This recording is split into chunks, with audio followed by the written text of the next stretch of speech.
After a 5, 6, 7, 8.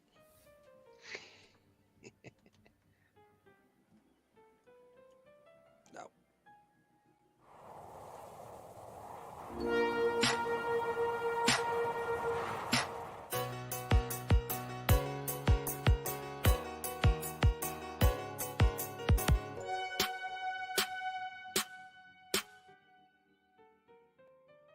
Hey, everybody, welcome back to your weekly reaction show. We are X's for Show, and you can check us all over your socials at X's for Show.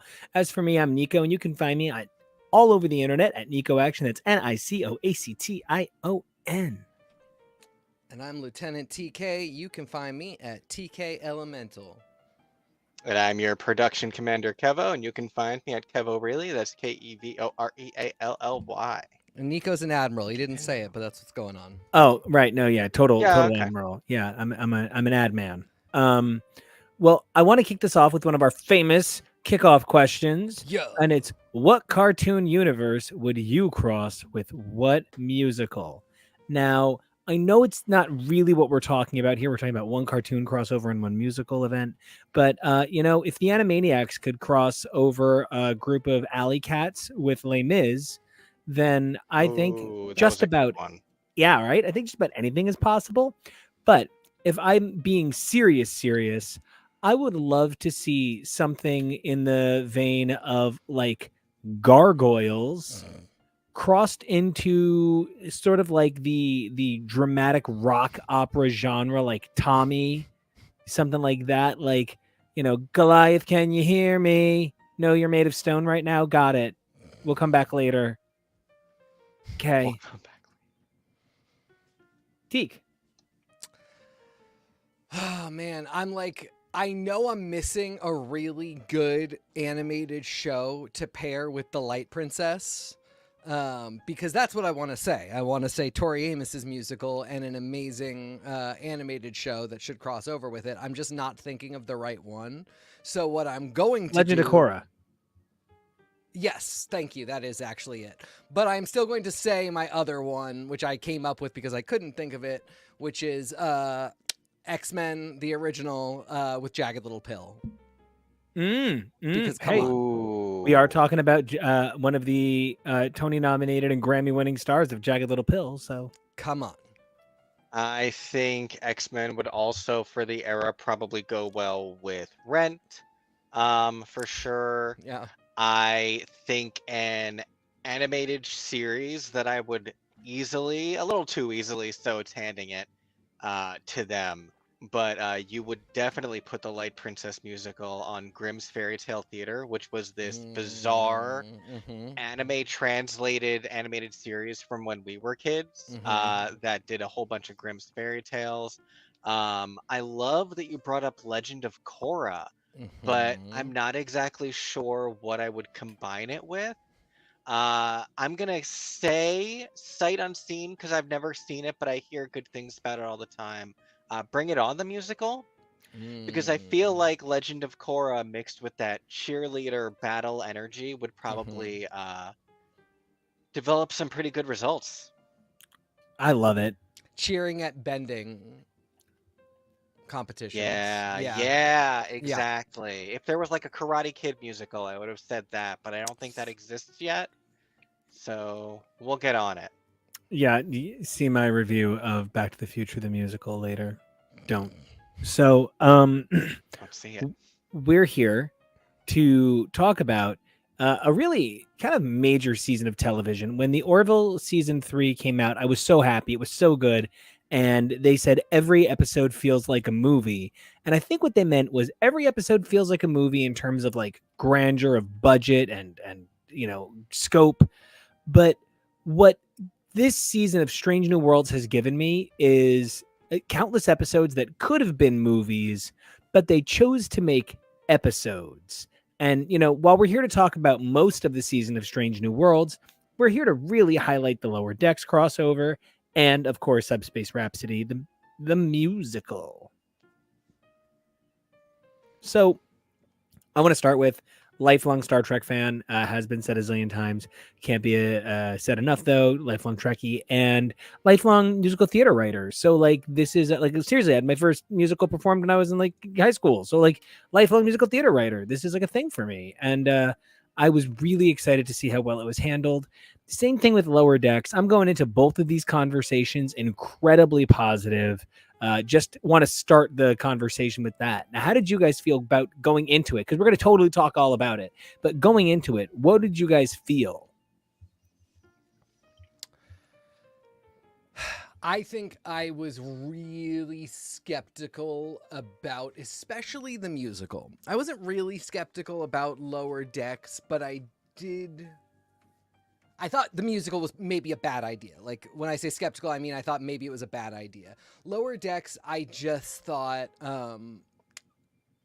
shrug.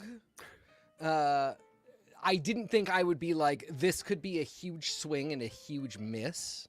Which Right. that is what I thought about the musical. But I did think, like, I don't know. I don't know. And I will say, the big difference between me and the two of you is I had not watched most of the season of Strange New Worlds at that point. And I think if I had, I would probably not have felt that way. Really? Yes, because as I watched more and more, because I've seen all of Lower Decks, so like I wasn't skeptical about Lower Decks at all, but I had not seen all of Strange New Worlds, and it really took this season for me to warm up to everybody and really think, I believe they can do the stuff required to make both of these ideas not just like not disaster, but like actually great. And it got to the point where by the time I got to the episodes, I was actually really excited. Now, Kevo, yeah, but I'm so excited for your take. I think the biggest thing for me is what a absolute surprise the musical was and how they were able to keep it a secret. It was definitely something I had never, ever heard, even a rumor of. Some Star Trek group that I'm in on Facebook, of course, someone replied to a comment of me saying that there's been a rumor for a while. What rumors? No, people were focused so heavily on the Lower Decks thing. Everyone knew that that was happening. We've been talking about it for ages, and I really feel like they used that as a shield in a lot of ways to hide the fact that the musical was coming. And I mean, that trailer had me super hyped, but I was really nervous. I wasn't super surprised because we have come to realize how many producers and writers from this translated over from The Magicians, which musical every year. But that last one left me really, really disappointed. And so I was very nervous going into this one. But everything they've done so far this season really has lived up to or exceeded my expectations set by season one.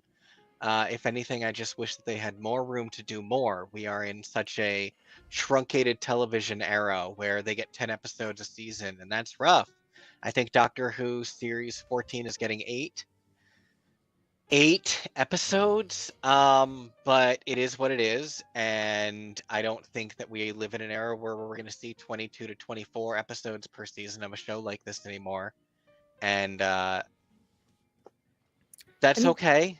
It's so ill affordable. I was going to say, yeah. to be fair, when we got that much, especially from 40+ minute shows, they were not always good. I think even Yes. Buffy, if Buffy episodes were coming out now as they were back then, they wouldn't hold up. They hold up because we love them and we know what the budgets were and what could and couldn't be done, what networks they were on, etc. But like Riverdale is insane. Yes. I mean, Yes. anyway, I like, get what you're saying. yeah, The fact you know that what I mean. Riverdale exists in this day and age with all the things that they do, it's sort of the closest we have Yeah. to what we're talking about right And now. I think you can only be that fucking bonkers and stay, and keep long seasons at 40 minutes because it's almost just like such nonsense that you don't even analyze anything about it. And this gets scrutiny. And we actually were just laying in bed before this watching episodes of Voyager. Yeah. And we're in season 2, and it's back to back an episode where the Doctor wakes up and is in a strange reality. And then the next one is Kim wakes up and is in a strange reality. They're just literally back to back. And it's so hard to like watch that and not be like, eye roll, because I do hear you. Buffy holds up because we love it. I don't think it holds up. I actually have trouble like going in and watching random episodes of Buffy because I think so many of them sort of hit this 1997 limit for me, where when I watch like a classic episode of Will and Grace or a classic episode of Friends or Frasier, I guess I'm just going to go through the entire must-see TV lineup. I know what I'm getting for 23 minutes, maybe 24, but I'll never forget. I wanted to get into X-Files as an adult, and I bought the DVD box set from Amazon.ca because if you don't mind that there's French subtitles on the box, it's exactly the same set, and I got it for like $60. And I'm so excited because it arrives, and I put in the first DVD, and the first episode in the first season of 27 episodes, the first episode is 49 minutes long. Yep. Which, like, with streaming shows, they don't even have to really limit them, but so many are still like even 45 minutes because like attention spans now are just different. It's not just the commercials thing, which like commercials now means that an hour-long show is usually like 38 minutes. And the rest is... Their Days Price is Right clocks in at a sharp 34, my friend. Drew Carey, I thought the AI tweet bot was just for your podcast. I didn't know it was filling in on the show too. But yeah, I mean, back then, we would just kind of sit through, and X-Files that's a longer conversation, but it really, the landscape has changed for so many reasons. And as a voracious watcher and fan, Kevo, I so get what you're saying about like 8 episodes. Are you kidding me? 10 episodes, if we could it's tolerable. If we could get to 12, just because sometimes we know we're waiting like a year and a half, 2 years between seasons. There's also the fact that like we're finding out now that nobody's getting paid properly for these, like, well, and normalize the special. Like, I'm not trying to say do 2 episodes a season, but like give me a special every now and then. Thanks, Sandman. Give me Werewolf by Night 40-minute thing, or 50-minute things. But if I may, I think it's really important that this year we hold out for the most important crossover of all time, Werewolf by Night Bar Mitzvah. Only I could direct this, so I do agree that it does need to happen. But Nico, I gotta ask, Tina Fey write something good for Marvel? Interesting question. I could see it. Nico, what was your reaction going in? I just want to say spooky, scary, schmageggy. So what was my reaction? I try not to get excited about this kind of stuff. I think a lot of Star Trek boils down to what was able to get people to tune in on WPIX. And so much Star Trek was what was the commercial. And so like every time I watch a classic episode pre-disco, it always feels like the dialogue is some maybe almost Neil Simon-esque abstractism dialogue. And then all of a sudden it cuts to, but what will you do if I told you you could live forever? And then it goes to the theme song. And like, I'm so used to Star Trek messing with me like that. And that's why I don't know.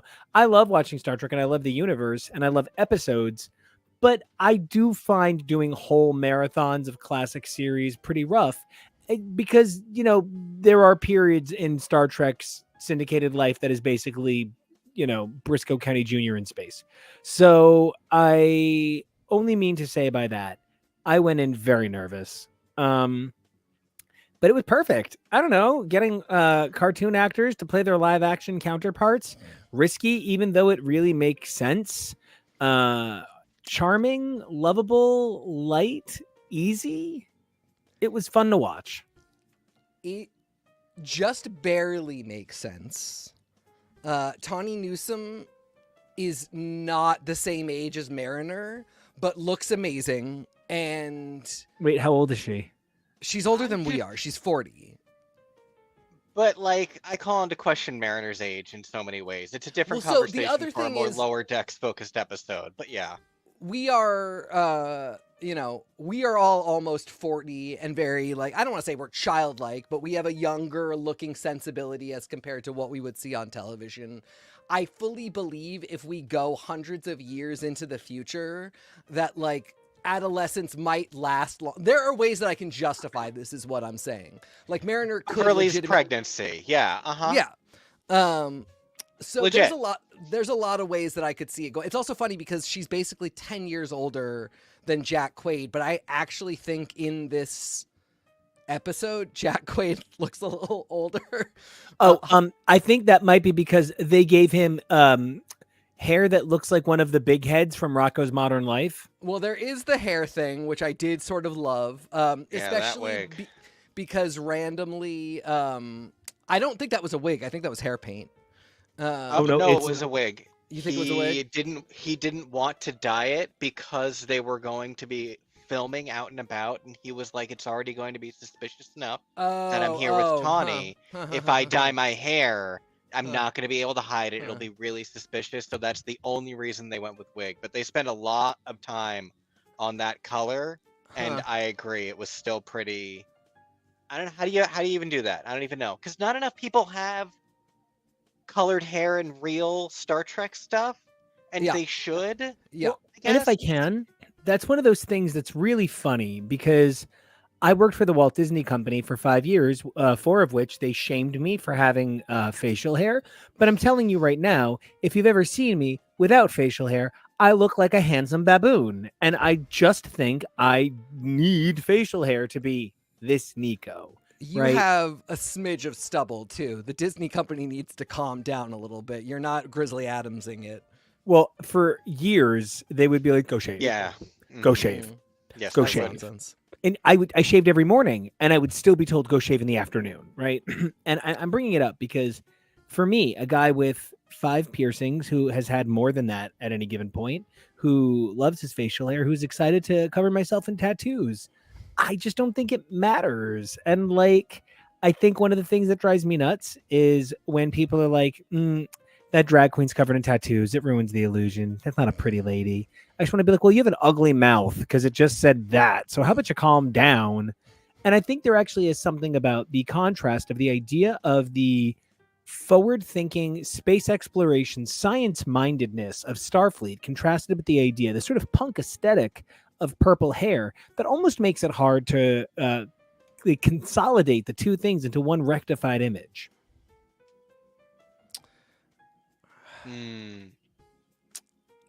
I hear what you're saying. I think it's the first, for me, it's the first joke that hits once you go in from animated into live action, which is essentially this quirk of the stylization of the show that we've all been interpreting as his hair is black, but because of the way the show is doing colors, what we see on the screen is not a black color, but we all know it's black. And he comes into reality and in fact, no, his hair is not black. For whatever reason, it is this deep bluish purple color. And that's a really funny way to start this whole thing. Riker. It's a really good joke right off the bat. And because even when they like, there's a line in the season 3 premiere of Lower Decks where Mariner's listening to his logs and he mentions, I have to get more purple hair dye. I don't want everyone to find out my real hair color is, and it gets cut off. Yeah. But they make jokes like that, like talking about Rutherford having dreams about an alternate Kirk and Spock with cinematic chemistry. Like, they make meta jokes because they're allowed to as an animated series. Elisa Right. Maza on Gargoyles isn't really meant to have blue hair either. It No. was an old.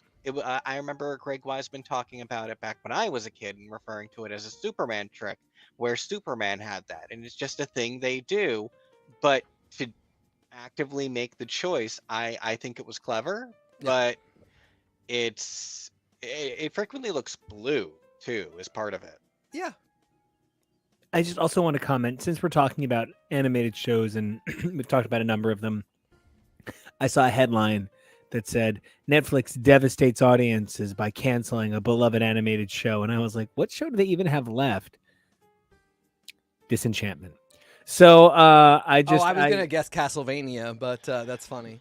So I think what I'm trying to say is, yeah, Lower Decks is in many ways the child of, a generation of comedy writers who grew up on The Simpsons. Yeah. And that's a generation Simpsons and Family Guy's premieres are closer to each other than we are to Family Guy's premiere. Yeah. We think of Family Guy as this really late thing that just like The Simpsons had existed for so long and they stole every joke from it. Like 8 years. Yeah, which just really isn't that long given the fact that they're 30 seasons into one and 21 into the other. Exactly. Well, and I remember the gap that Family Guy was gone seeming like such a big deal at the time. And it was like 2 years. And even to bring it back to Star Trek, thinking about the gap between the end of Enterprise into the start of the Kelvin timeline, into the start of the Paramount Plus era, where we are now 6 years into the Paramount Plus era almost, I think. Oh, that's such a crazy number. I would have to check the number on that. Well, Disco is about to hit its 5th season. And it had Pando breaks. Right, it had Pando breaks. Yeah, and it started in 2017, so yeah, 6 years. Yeah, it's going to be 7 years before the last one. So before it, by the time it ends, it's crazy. And that's the Star Trek number. Do 7 years. That's the Star Trek way. Next gen, 7 years. I was going to say, it used Deep to be Space, 7 seasons 7 years. because you would just do one and then the next. Now we have these breaks and... But I think one of the things that, I'm so glad we're talking about this because this is going to lead us into Strange New Worlds. One of the things is absolutely no one has only 7 seasons because Next Gen, to me, has 10 because it has 7 plus 3 because Picard. And while is every season of Picard a continuation of Next Gen? No, but is the thematic element there? Sure. I don't know that I consider Deep Space Nine truly done where it's done or Voyager done where it's done, because certainly I am not saying the Lower Decks 1 episode or Prodigy's is it Janeway? Is it not Janeway? And then being suddenly canceled. I'm not saying that fulfills the needs of a Deep Space Nine season 8 or a Voyager season 8. But what I'm trying to say is I think over the years, we've gotten TOS season 4 in a matter of speaking, TOS season 5 in a matter of speaking across the movies. Strange New World gives us TOS season 0 and Deep Space Nine, the college years. And that we get them in the same package is, I think, what makes this, for me, the most charming era of Star Trek ever.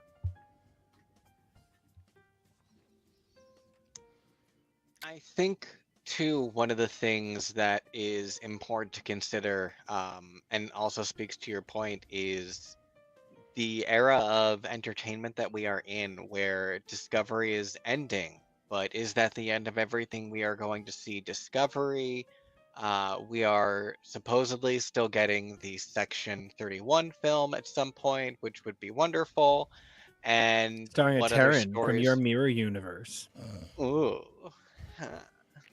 um, There's she's just just no so way they're done wonderful. with Michelle Yeoh. If they can't be, and that's the thing, like, will they be done with that? What else can they do with everything having to do with lower decks? I turned to Nico the other day and I was like, holy shit, Picard season 3, Mariner and Boimler would be like 20 years older than they are in the current era of lower decks. We could just see them in something now. It would be a spoiler that they don't die. Okay, not surprised. That's not really what this show is. I love the story that I keep telling where Nico and I accidentally watched the 3rd season premiere of Lower Decks Right. So good. in the middle of season 1, Right. and it didn't bother us that everyone suddenly knew that Mariner's mom was the captain. We didn't think it was weird that the episode started with the captain having been arrested Yeah. for a terrorist attack and Yeah. everyone being grounded, and the plot of the episode being wrapping that up, because so much of this show, in a positive way, in an entertainment comedy value way, is about being things that can sort of stand alone without having too intensive or dramatic a continuity, to the point where, I'm not too worried about anyone in this crew having anything too terrible happen to them. And that's good. It's good to have a through line like that. It'll carry them through a lot of stuff that might happen. Although one of them could become a Borg and be like, but I'm one of the nice guys, so it's no big deal. Nice guy Borg. Nice to see you If guys. Borgler, if Bill Boimler got assimilated and became Borgler, I would not be surprised The at all. Hamburglar. Yeah. That would be a phenomenal storyline. I also think it's funny because you could finish up Lower Decks, and with that sort of time jump, you actually could put Jack Quaid and Tawny Newsome into a live action thing and be like, it just is 20 years later. Because they are, I think they are supposed to be that much younger than their two, what?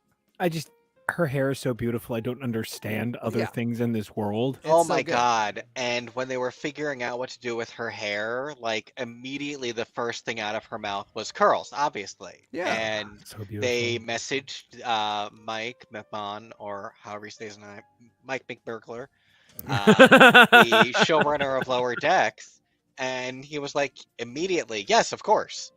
And they played the characters. They were so perfect to both the animation and to everything they have done so far with Strange New Worlds, that made stuff like this not feel too out of character for everyone. After the storybook episode in season 1, after so many things they have done, Star Trek has always been silly. I've been catching snippets here and there of TOS on Freevee because it's they play it on one of my channels that I have favorited. Ooh, my And sexy Trekkie. oh my god damn though. Thank you. But oh my god, I might want to watch all of it someday as a lark. I definitely want to watch all the movies because there's only the 6. Yeah. And nobody got me to give the movies more love than the one and only Comic Canary, Evelyn, a longtime contributor to the show, was like, maybe be nicer to the movies. And I was like, fine. And you know what? She's right. They have given us so much magical canon that appears across all of this. That's that why I when can't, you started talking about the show's, Next Generation and original series having extra seasons, I was like, yeah, the movies, which is not what you were talking about. But like, I mean, the movies are a lot for the original series, for one thing. And, they're a lot for Next Generation, too. I mean, Generations Three is are obviously... bad. What's that? 3 of each movie franchise are actually bad. And I also am including the Kelvin timeline. 3 of those are bad, too. 3 of those are bad. Yep, that's true. I mean, First Contact is amazing. Nemesis... Kevin, which is the one we like? First Contact of the Yeah. TNG ones? Yeah. Yeah, First Contact. First Contact, of course. Insurrection is not a bad 2-part episode of TNG. Right, But that's exactly. not a movie. Yeah. Insurrection And passes all that's of my Star Trek points. It's just not a great $3.99. No, and But- it is exactly as you said. It's more like an episode. The problem is it also has like some continuity stuff that happens. It really ages them a bunch and takes us into their world. The problem is the really big we are signing off and we want you to know that like these people are important movie, which is Nemesis, is terrible and features Tom Hardy playing a Jean-Luc Picard clone. With all of the acting capacity of a Snapple bottle. Kevo, Truly. it looked like you wanted to That say something a shouldn't- moment ago. I mean, and there's so much to say about the fact that that shouldn't have been the last one, that it was Yeah. never intended to be the last one, Yeah. and I have so many feels about the notion that Picard seasons 1 and 2 are sort of like the lost TNG movies that we never Yeah. got decompressed in such a way where those should have just been movies. And it would have erased so much horrible Borg slaughter and so much weird time travel hijinks that were weird and Yeah. not bad, but were not 10 episode worthy. Yeah. And God. It's also weird because the last season of Picard retreads Picard's spawn as a thing. And Talk does about 40-year-olds. truly Yeah. Gorgeous daddy men, but like yeah, I mean that is one handsome dude, but he's not Picard's 18-year-old Daddy son or son. whatever the fuck. That is I don't an adult believe man. you. And I collect Social Security. But I'm actually in utero right now. I'm right inside of Beverly. It's one of those episodes, mate. Cool. It is so worth noting, by the way, that Tawny Newsome is basically old enough to be Uhura's mother. She's basically old enough to be Celia Rose Gooding's mom. Celia Rose Gooding's mom, who anybody who doesn't know, is a Tony-winning megastar who Yes. demands your respect on every Yes. level. So Yeah. it only makes sense that her presence is so powerful that there is a powerful stand-in for her in fictional universes in which her daughter exists. It also makes sense that her daughter acquits herself best in the musical, gets the best song/solo number, and the musical is just such a phenomenal thing, and the way the actors stand up to it. I mean, this is just to cross right back over the No. fact that Mariner is obsessed with Uhura. There's so many layers for all of this stuff, and I just in general, what I'm ultimately driving at is that the actors throughout. The voice actors made real life actors in the Lower Decks crossover, and then the actors from Strange New Worlds made stage singers.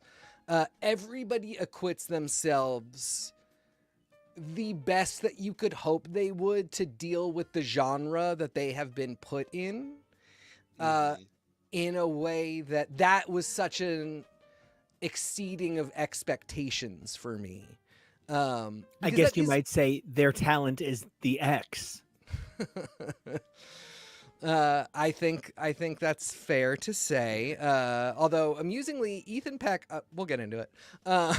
Ethan Peck's flat tone was such a charm. Yeah, He could not have been born with a better voice to sing as Spock. I agree. I think maybe they needed to sit and hear him sing like a dozen times before they started writing the songs. Look, if Jack Johnson can have a career. Yeah, I mean, you make a solid point.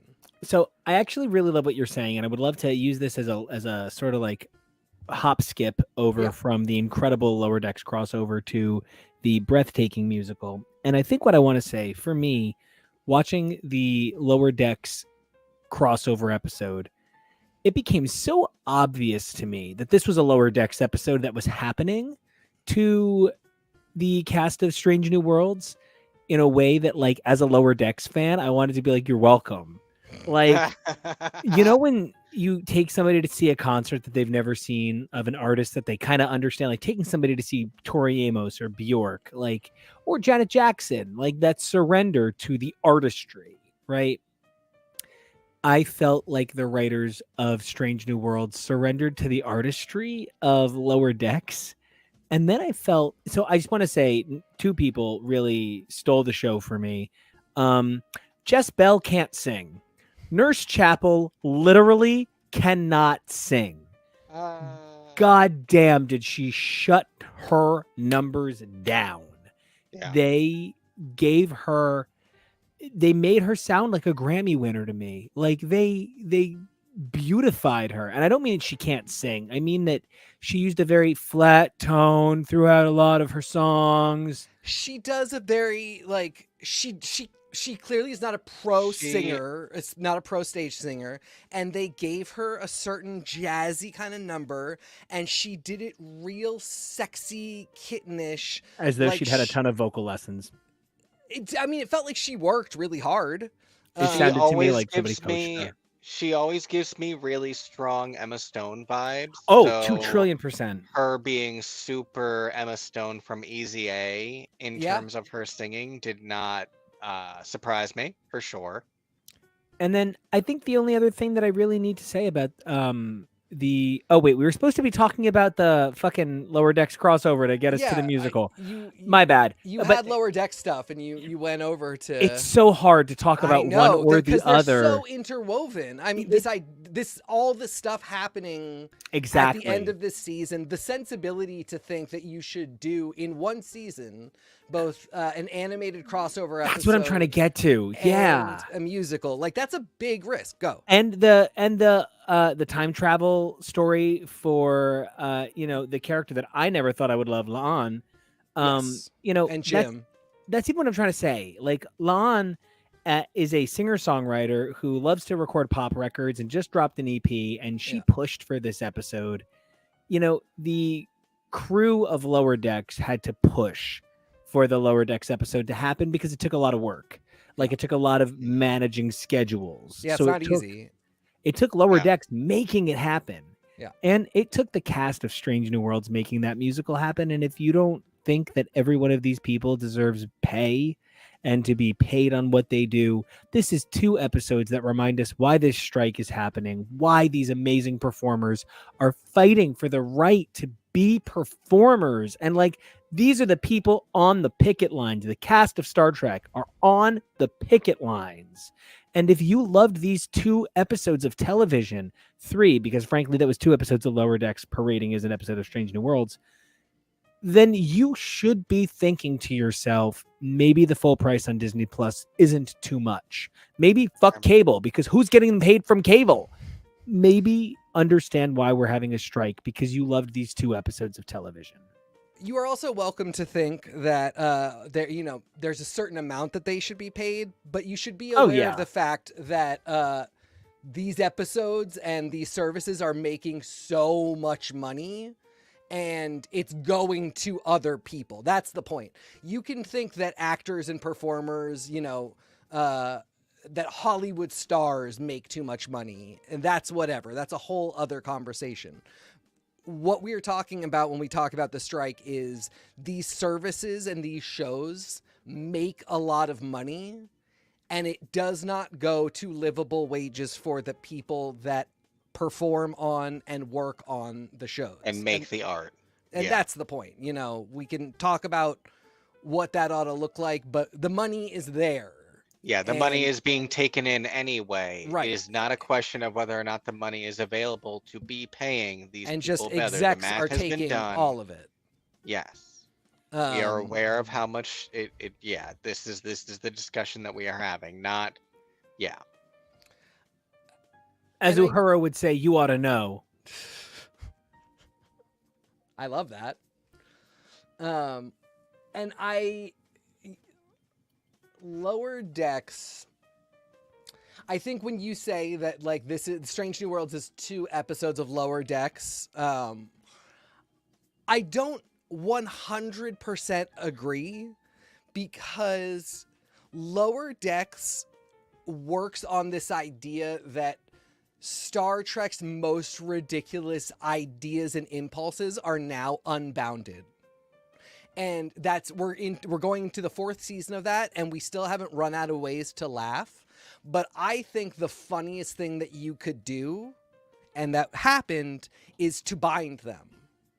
And pulling Lower Decks into Strange New Worlds is essentially restrict things in such a way that no longer can Boimler like parkour off of walls in a way that defies physics, because he's in an animated show and he can now run like an animated character.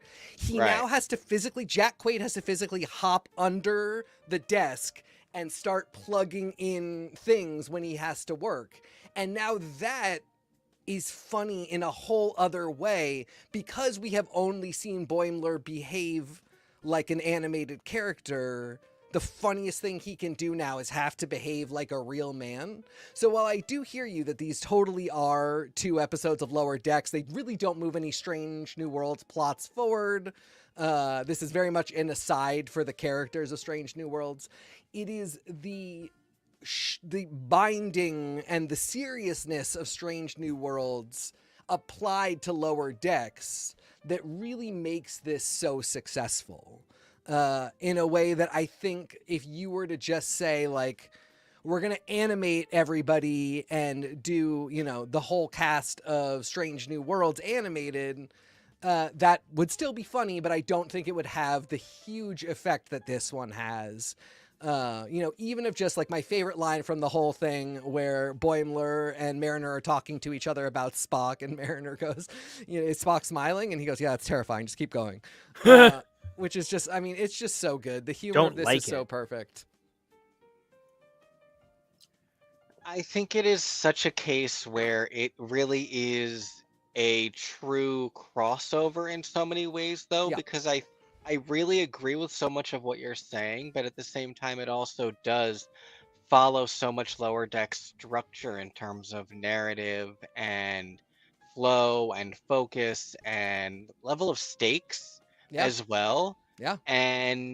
But then it is specifically, it's not really exactly either. It is a meeting of both in a really good way. 100%. Speaking of a meeting of both, when you talk about musicals, a musical should tell the story through song. It should never just be that, like, I'm singing my feelings, now you know what I think. No, you should know what somebody thinks from dialogue and setting. You should not need a song to tell you what somebody thinks. What somebody feels should evolve through the song. The song should teach the audience while it teaches the character. That's really hard to do. Most best new musicals of the last 20 years failed to do it with any sort of aplomb. But, Star Trek Strange New Worlds, what a well-written musical. I do agree with the criticism that sometimes the lyrics are a little bit, set the warp core, what do we do it for? And it is a little got bad, got mad, had to get it away. So I think that is what we're looking at. But, Anson Mount is a beautiful, serious actor who does silly stuff for this show, but he gave his every inch to this. Rebecca Romaine, I think, is unfair to point out that she has been dying to be taken seriously for a million years and is rebuffed at every turn. But she gave her all here. This was just such a powerhouse cast, giving a powerhouse performance of something written within the rules and the structure of not just the genre, but moreover, within the identity of what formally makes a musical succeed. As a nerd, I thought this was pretty perfect. Lyrics aside, how did you guys feel about Subspace Rhapsody? I'm even gonna push back on the lyrics thing. I too thought it was perfect. I have so many great things to say about it. I thought the position that they're in, because this is a television show's musical episode. This is not a stage musical. There are a lot of luxuries about the conventions of musicals that this does not have. I thought the very smart thing to do was to have the moment of we're singing. Why? And it's the same thing that happens in the Buffy movie. Why are we singing? It's the Scrubs musical. where people specifically say you're singing, why are you singing? There's something wrong here. And I mean, the Buffy musical does it too. I've got a theory we should work this fast. Right, Like, yeah, we need to figure sorry. this out. Yeah. I was like specifically thinking of the line, why are you singing, which is from the Scrubs musical. So, but you have to sort of have those moments where the characters react to the fact that something is wrong, but you have a limited amount of time. So ultimately, they're going to have to sing some stuff to do the exposition. And if you accept that that is just true, that you simply are not going to have the musical episode otherwise, and wouldn't we rather have it than not? A lot of those lyrics then become not just acceptable, but actually charming in their own way. And that starts with something like the first song in which people ask why Status they're Report. singing. Yeah, Status Report. Thank you. So good. Then we get to something like Connect to Your Truth, which Rebecca Romaine, stop it. Like, are you kidding me? Did you What watch if- the short trek? Did you watch the short trek where she and Ethan Peck sing Gilbert and Sullivan to each other? I did not. That's Oh, it's breathtaking. great. that's wonderful to hear. And yes, they give her a Gilbert and Sullivan song to sing with Paul Wesley, and they specifically make reference to that is the type of song that they're singing, because she says that like that's something that she would do. And they figure out how to have a conversation in which two first officers give one first officer gives another one advice in song, where everybody sings beautifully and the choreography is wonderful. And so I just over and over again I thought that the only option besides the lyrics being the way that they are would be that the episode doesn't happen. And so if we accept that like we have to do some of this or we don't have a musical episode, the lyrics are actually just a phenomenal way to negotiate what is going to be an awkward thing no matter what. I think for me, part of my perspective, maybe at sometimes I just have too high standards. And I think it's because I watch a lot of really dumb things that have music in them, like Steven Universe or Crazy Ex-Girlfriend Yeah. or Disney Channel original movies where like, especially that last one where they are already at such a substandard where people don't have any expectation for them. So when I watch something else and I perhaps feel it did not live up to that thing's standards, at the end of the day, any disappointment that I might personally have in this, whether or not I felt it was truly perfect, I am just really happy to see the responses other people are having and that everyone else feels so enthused on it, because there's so many things that I love or at least think are fine. Like, I thought this was great. It wasn't necessarily, I had bigger expectations, and maybe if we'd had a little bit more time to prepare ourselves, I would have hyped down. But we only had 2 weeks. We were like, it's coming. And I think in that amount of time, I really did enjoy it. But like, I was dreading other people being like, Star Trek is over. This ruined it. It had already been going down the toilet, and this ruined it, and it ruined it, and it ruined it. But no, like, I am only seeing positive reactions. And I think the most fascinating thing for me is the ways in which this show is still specifically continuing its own mission, where the fellowship that Chapel mentions going on, the doctor that she is going to go there on that fellowship with, spoiler alert for things that happened 60 years ago, is a man that she's going to become engaged to, and that is a plot point Sigh. from TOS. But Sigh. the fact that they can, like, this guy, Sam, over here, some bad things are going to happen to Sam. But we're watching, in many ways, it's like a historical period piece where these characters lived for this period of time in canon, in the timeline.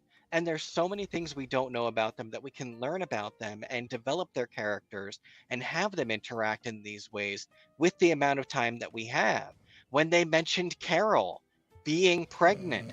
Holy shit, that is something that is, yeah, a pretty important element of Captain Kirk's timeline, but at the same time, really something that's only in Wrath of Khan.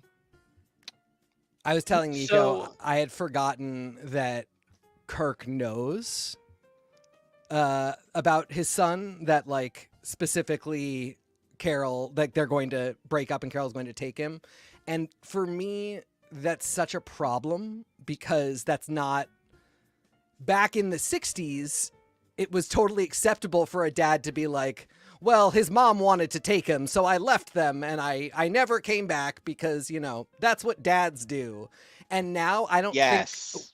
think it's really, which brings me to another point about everything that you're saying. Something that has happened with Star Trek. We have now in canon pushed the eugenics wars back because the eugenics wars happened in 1996. In the 60s, 1996 was forever away. It was the future. It was believable that the entire world would collapse. We would invent like an entire new form of eugenics and create. Khan would take over a third of the planet. Yeah, a Yep. third of the planet. Yes. And now we've had to say that that's going to happen basically 100 years later, because we have now lived through 1996. And trust me, a lot of things can be said, but do not give him the satisfaction of letting Kenneth Starr think that he was Noonien Singh Khan. He truly was not the Ubermensch of our era.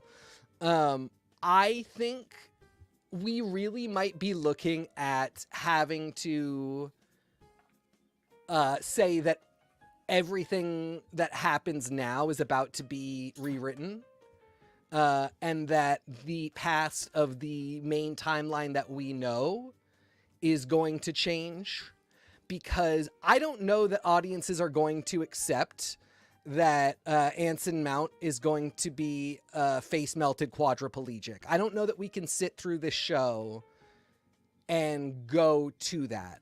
I don't know that we can sit through this show, fall in love with Paul Wesley and La'an, and say that Paul Wesley decided that he was just going to let his wife and unborn child go away, and he would not talk to them again for 18 years. And not to be with La'an or anything. Right, exactly. I think we really might be looking at having to do something different and have a real temporal wars, temporal accords, the timeline shifted explanation. And I think we might have to keep doing this on the regular. But see, my perspective is I really like using this as an opportunity to clean up elements like that. You Yeah. know, was just some guy who got his face melted. And frankly, in a version of the show that many people never should have known existed. Right.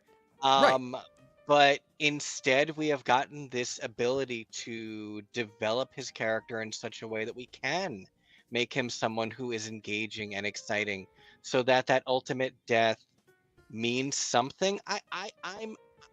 I don't love the attitude of, and not at you personally, No, but no, I this is know, because I'm also not saying this is the right thing to do. I'm saying I think it's going because to happen.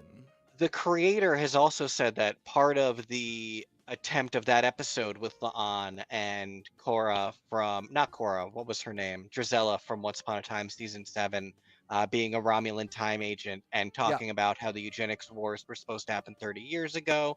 And he's like, the showrunner has said that they are still trying to operate under the idea of this could be our timeline.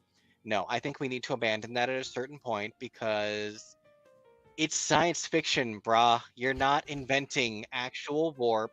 It doesn't matter how much you change a timeline and put stuff off and make this messy.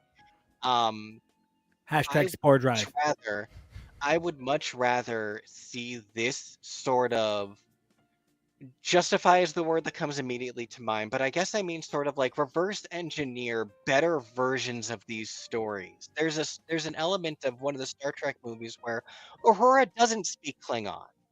So we're just pretending that that is maybe something different now. And like, we just saw in Picard a story that echoes the idea of Kirk and David being separated for most of David's life with with Picard and his son Jack Crusher. And there's so many stories like that in Star Trek that echo, and they give justifiable cause.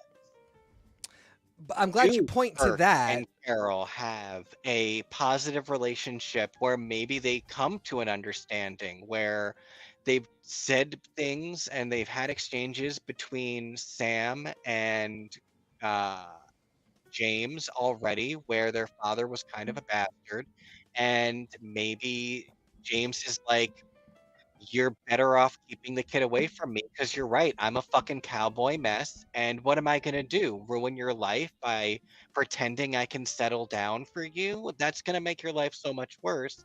It's the 2260s. We're modern people. Why would we pretend? I think there are things they can wiggle. Maybe he doesn't have no relationship with David at all. Maybe they've seen each other 5 times over the course of his life. I haven't seen my own dad in 2 years. These things happen in reality. So, like,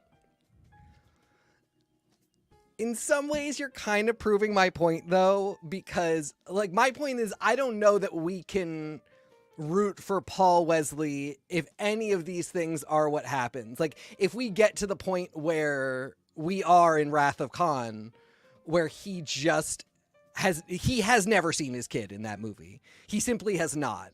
And, like, we could fudge it a little bit, but I still think in 2023, it is difficult to root for a man who is just like, shrug, I'm gonna let the mom take care of it. So my point is, I don't disagree with anything you're saying, and I think, like, I'm equally interested to see if they can find ways to work through all this and get us there's there. And so much more beyond that, too, because I completely agree with everything you're saying. There's so many things in TOS that are like, the senior officers talking about how beautiful a 17-year-old Yauman is. Like, yep, there's so yep, many things that I would love to see many reimaginings of a yep, lot of the same basic story. yep, But yeah, there's a lot that needs to be accounted for. yeah. And I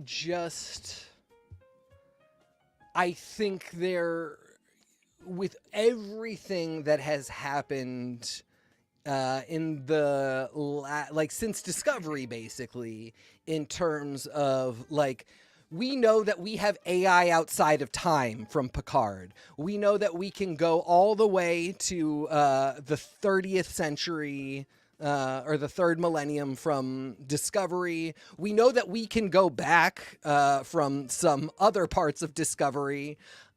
We have had the Time War, the Temporal War, the Temporal Accords from other things. Q nearly snuffed out all life before it began by waving his hand at protozoan life in a pond. The Earth jizz that made us all almost didn't find the Earth egg that made us all, thanks to Picard sticking his hand in the goo.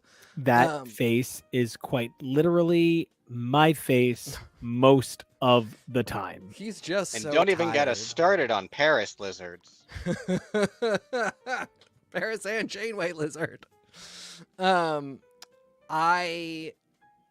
taste in wine is plebeian at best. I think they might have to do something, because Gene Roddenberry created these ideas in the 60s. They're not all good, and we want different stuff now. Like, I think by the next generation, we're, like, even close to as woke as we are now. Like, the next generation doesn't have nearly as much to fix. There's a dude in a skirt in the first few episodes. Right, but they also do occasionally tell women to wear skirts for the benefit of foreign dignitaries. I mean, can you imagine if we rewrote the whole timeline so that Deanna Troi was just in a regular Starfleet uniform the entire time? Do you know how cute I would look in this Devastating. What a grim? timeline. Yeah, that is true. I would And look so good in one. there's so many things that as we get older as humans and storytellers, Yeah. there are episodes that I have been dragging our boyfriend Jonah through to be able to watch Lower Decks, because there's things that you can get away with just absorbing from Lower Decks, and there's things you can't. Like, I Yeah. didn't want him to be introduced to the Packlids through Jokes Lower when the Decks. punchline hit. I wanted him to meet the Packlids in their Good Samaritan episode in actual TNG, and then that was another one, Darmok, because I felt like Kayshawn is such a really fun character, but if you that's not one of those aliens. People don't know the Temerians. Yeah. Some people have ever heard of Shaka when the walls fell, but that is such a classic episode. Yeah. And one of the things they say in it is they have been trying to communicate with the Temerians for a century. For 100 years, it has taken them to be able to communicate with these warp-capable beings who speak in metaphor. With betazoids around. That's pretty wild, and it's Yeah. something that you could get away with saying in 1990. It's taken us 100 years. It's taken us a million bajillion years. Rita Right. Repulsa was gone for 10,000 years because who cared? Who cares? But like now, Power Rangers fans spend all their time being like, so this is the era that Rita Repulsa was invading the Earth. She No, was they a were on datasaur. coke. They were on coke. The datasaurs, though, they had very long necks, and they would have been able to... How did Zora know about these dinosaurs because of this? And so, like, these are the where did corners Zora that we're get the painting electricity? ourselves in. And yeah, but I think that Star Trek has given itself some outs, and I think they should use them. I won't even say I think they should use them, because I think I could see a really beautiful ending to Strange New Worlds where Pike is essentially like, I still know this is going to happen to me. Like, Time to get my melt on. Yep, just time to go do it. I've avoided weighing in on this because Yeah. no one hates the Kelvin timeline more than me. And so... Oh, God, why are we doing that? What? Well, hold on. Okay, come on. If you want to say to me, Michael Burnham's sheer existence causes the Kelvin timeline because it changes Spock. And that's how Discovery happens. But it isn't until some reverberating time thing that Michael Burnham happens. Michael Burnham wasn't the original past of TOS Spock. But something happens where Michael Burnham happens. And this universe is a resultant other thing. And it's Spock exists in all of them in all time and space at once. And I'm kind of fine with it because I think they could literally just say, maybe the spore drive changed everything. Move on. Don't even talk about it. Don't pay it too much attention. Don't dress up your retcons. I don't hate the Kelvin timeline so much as I hate the statement that Spock dies in the Kelvin timeline. I kind of refuse to believe that. That's the only part of the Kelvin timeline that I truly want changed or retconned, because that's disappointing and sad. Everything else about its existence, sure. If White people Con, enjoy great. it, if people enjoy it, I'm happy for them. I think parts of it are pretty. It's not really for me either, but I don't think that it's like the devil entirely. I just don't like the idea that that is where Spock dies. That's what. It's just I like get they that. said Star Trek in a sexy candy land for no reason, and it's terrible. Star Yeah, Trek with I nothing agree. but lens flares. Yeah, It misses the point of Starfleet. I can't get into this argument again. I know. I hear you. But, you know, asides about what they're going to do now that we are so deep into this, we're all in love with Anson Mount. We're falling in love with Paul Wesley to the point where it's going to be difficult to have him be like, see you later, baby. Oh, and every single homosexual one of us feels our top stirrings when we see Sam's mustache, right? Oh my yes. God, let me get a that picture of that I am the Sam. king of your bottoms mustache. I am Yeah. the most accomplished bottom mustache. That Mateo Lane, that is a homosexual mustache, people. I'm sorry. Oh, To the point where it's like almost weird that anybody in production just allowed this to happen. Didn't go, hey man, are you Sam? Are you Sam Kirk or are you Gay Kirk? Which one are you playing? Gay T Kirk? Is the Gay the Kirk? Is that your name? Like, he legitimately, if he does not introduce his husband, Yeah, the no, seriously, that badge is to indicate that he has an opening at the bottom. That's why he wears a Starfleet badge. Yep, that's it. And and yes, he's another one we're falling in love with. So we're falling in love with these guys, and I'm just curious, to see if they're going to change some stuff around.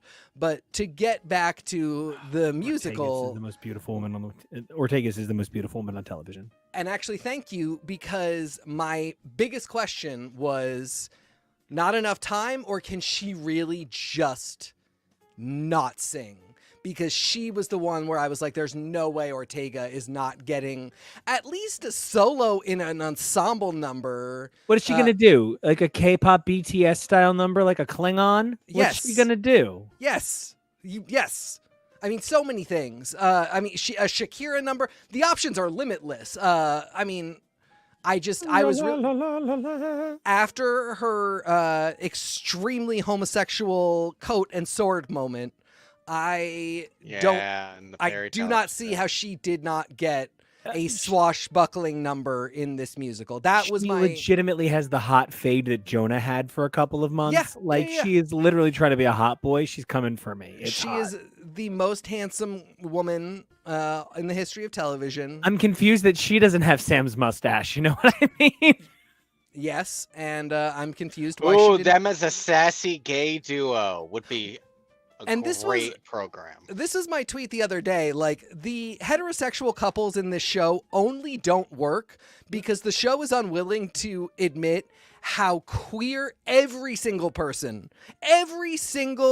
on this show is. Chapel and Spock. Chapel. I'm ready to be a homosexual woman for Chapel. Chapel is a not heterosexual woman. I am not saying that she exclusively likes women, but she doesn't not like women. She is always ready. I think they've at least made statements. She has a magical rope that she can climb out of K-holes with because she's such a party girl.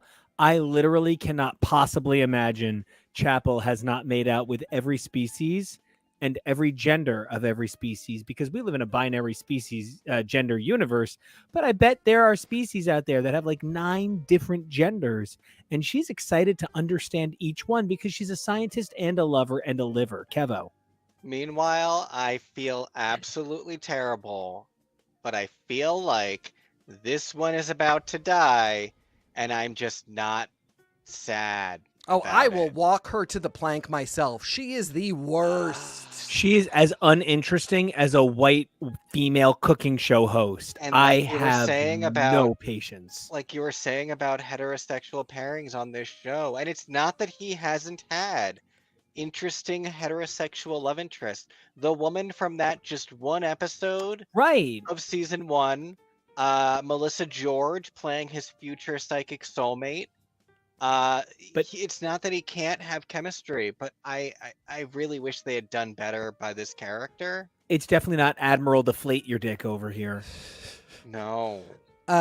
Truly, he has the most sexual chemistry with Ethan Peck. Yes. I only want to say the other person that his sexual chemistry is like awkward with is his sexual chemistry with Mbenga is like they're feisty with each other the way that like sassy Liverpool footy boys are. I can't really get a feel on Mbenga right now, just because they keep whiplashing his character around so much. What an incredible actor to be able to keep up with exactly what you're saying. And yes, absolutely. He is performing the hell out of it, but I mean... That Klingon episode was a big ask. That was... And to put that for him right in between. Yeah. And do you know why that episode decks. exists? Whole reason that episode exists is he is one of the judo champions of the world. It was for the scene. Then he could have just done some ambo jitsu and been done with it. It didn't need a whole episode. Thank you. But they wanted to honor his knowledge of battle and his knowledge of combat by making him an equal to Klingons in the show. The way they wanted to honor La'an by giving her an emotional moment for the fact that her actress is a singer, the way they wanted to honor Anson Mount for me wanting to mount him. And see the thing. Go ahead. My only thing is there were some parts of that Klingon episode that were a real problem from we understand the world today and the people that are watching this, and we shouldn't do these things because they're weird for people to watch. There was a lot of this guy definitely has PTSD. We, the writers, are telling you he has PTSD. And then moments that we know shouldn't happen to and for people who have PTSD, and the wrong stuff happens. Pike is too good a captain to allow a Klingon man that is clearly distressing his medical officer to touch him. That's an insane... The fact that the Klingon man touches him in front of Captain Pike, and Captain Pike doesn't sit up from his chair and say, he's clearly in distress, do not touch him. It's like inviting the kid from Ransom and being like, hi, I just want to introduce you to Captain Kidnaps. It's really weird. It just, and this is one of the things I say, which is like the show is written so well that when there are little things that are written poorly, they are glaringly bad in a way that is maybe even a little unfair, but it's just that everything else is so good that they're just noticeable on a clear sea. They're a little ripple that is really noticeable.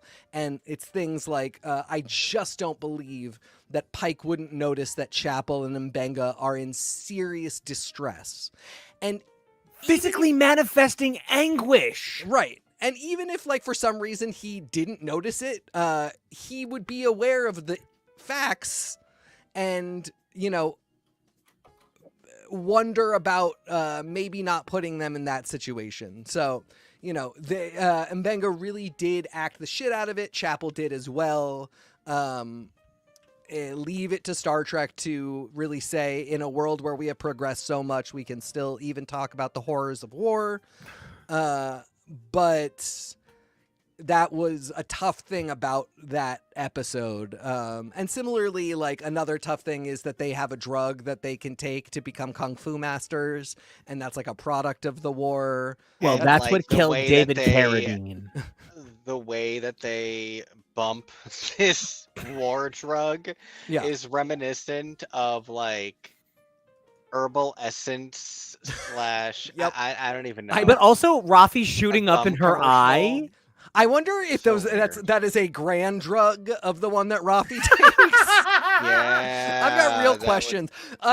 Guys, can we just hold on? Viacom, let me write a show about the drugs of the future. I will nail it. If we found out that Rafi is actually of the same species that Guinan is of, and she's actually a zillion years old and decided to go back to the past, and an old lady Rafi, still played by Michelle Hurd, showed up on Strange New Worlds, my only response would be, what took you so long? Yeah. We need to transfer off of what was literally the season of my year. Nothing gave me an emotional thrill the way Strange New Worlds did.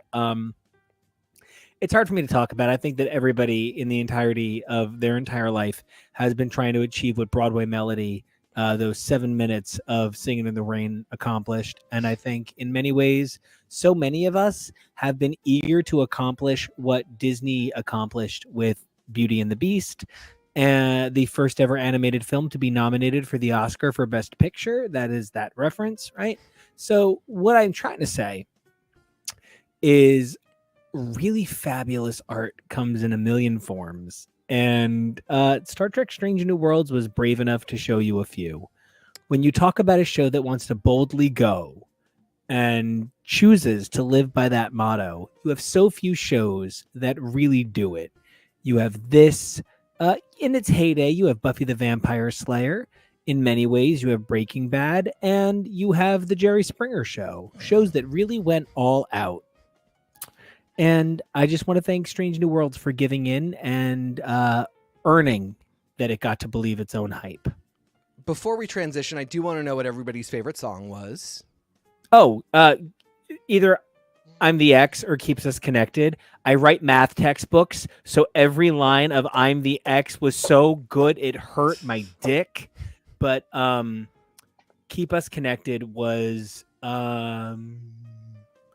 in terms of like when you think about big Broadway numbers, when you think about Shut the Fucking House Down, when you think about Kristen Chenoweth mumbling out the lowest note she's ever hit on a Broadway stage and I'm Not That Girl reprise, yes, it is better.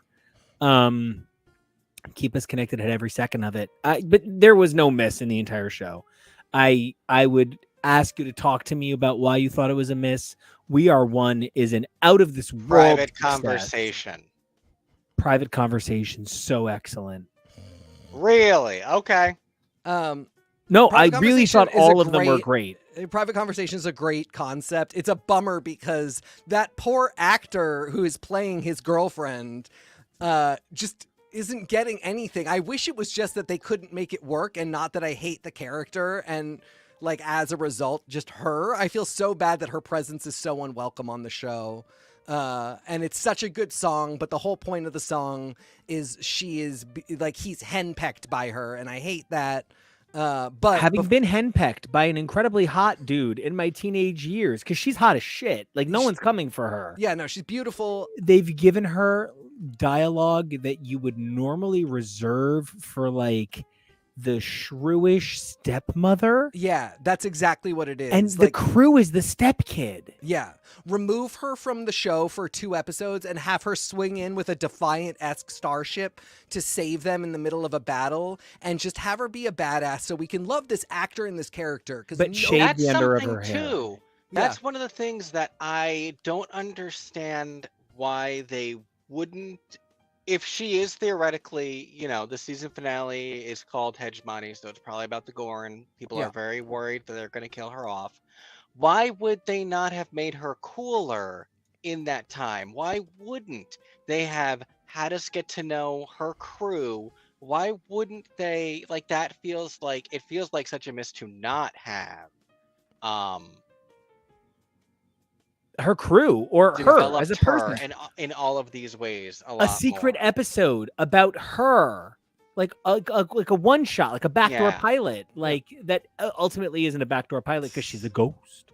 Yeah, but deserve better. Just don't. Don't ever. This is Star Trek. Don't do characters dirty like that, especially women, because we know what a good woman in the Star Trek universe is. We have a zillion examples. This isn't Stargate where there's one. And we were doing women dirty up through, even Enterprise. Like, we were still telling women to put on catsuits in Star Trek. So we owe them. But I problematically find her hot, so. I mean, Troy, Jerry Ryan, everybody who has been in a catsuit on Star Trek fucking served, but they did not want to be in them, and that was served against their will. Served against their will. Thank you very much. Conscription. They were drafted. Cunty conscription is not fair. People should voluntarily and only with consent serve cunt. Kevo, what was your favorite song? It's really hard for me to say because what I really loved the most is the way a lot of the songs interplayed into each other, especially I'm Ready and I'm the X. Yes. Excellent. And Keep Us Connected and We Are One. Instead, I want to draw attention to the people who wrote the music. Thank you. Because it's a super cool thing for many of us. Me in particular, I have so much of Letters to Cleo's music has been this weird through line of things that I love, whether it's their appearance and plot integral. Role for 10 Things I Hate About You. Giving Cruel to Be Kind to a generation of people who needed to know how cool that song was.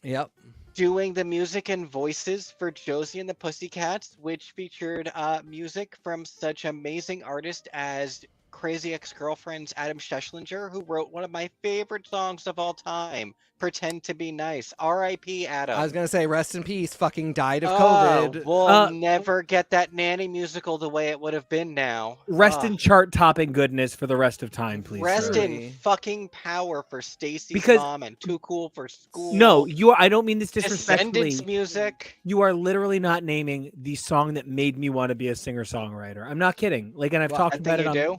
That thing you do. Yeah. I Great song, decided to write genuinely. songs after that. Like Yeah. I was like 11.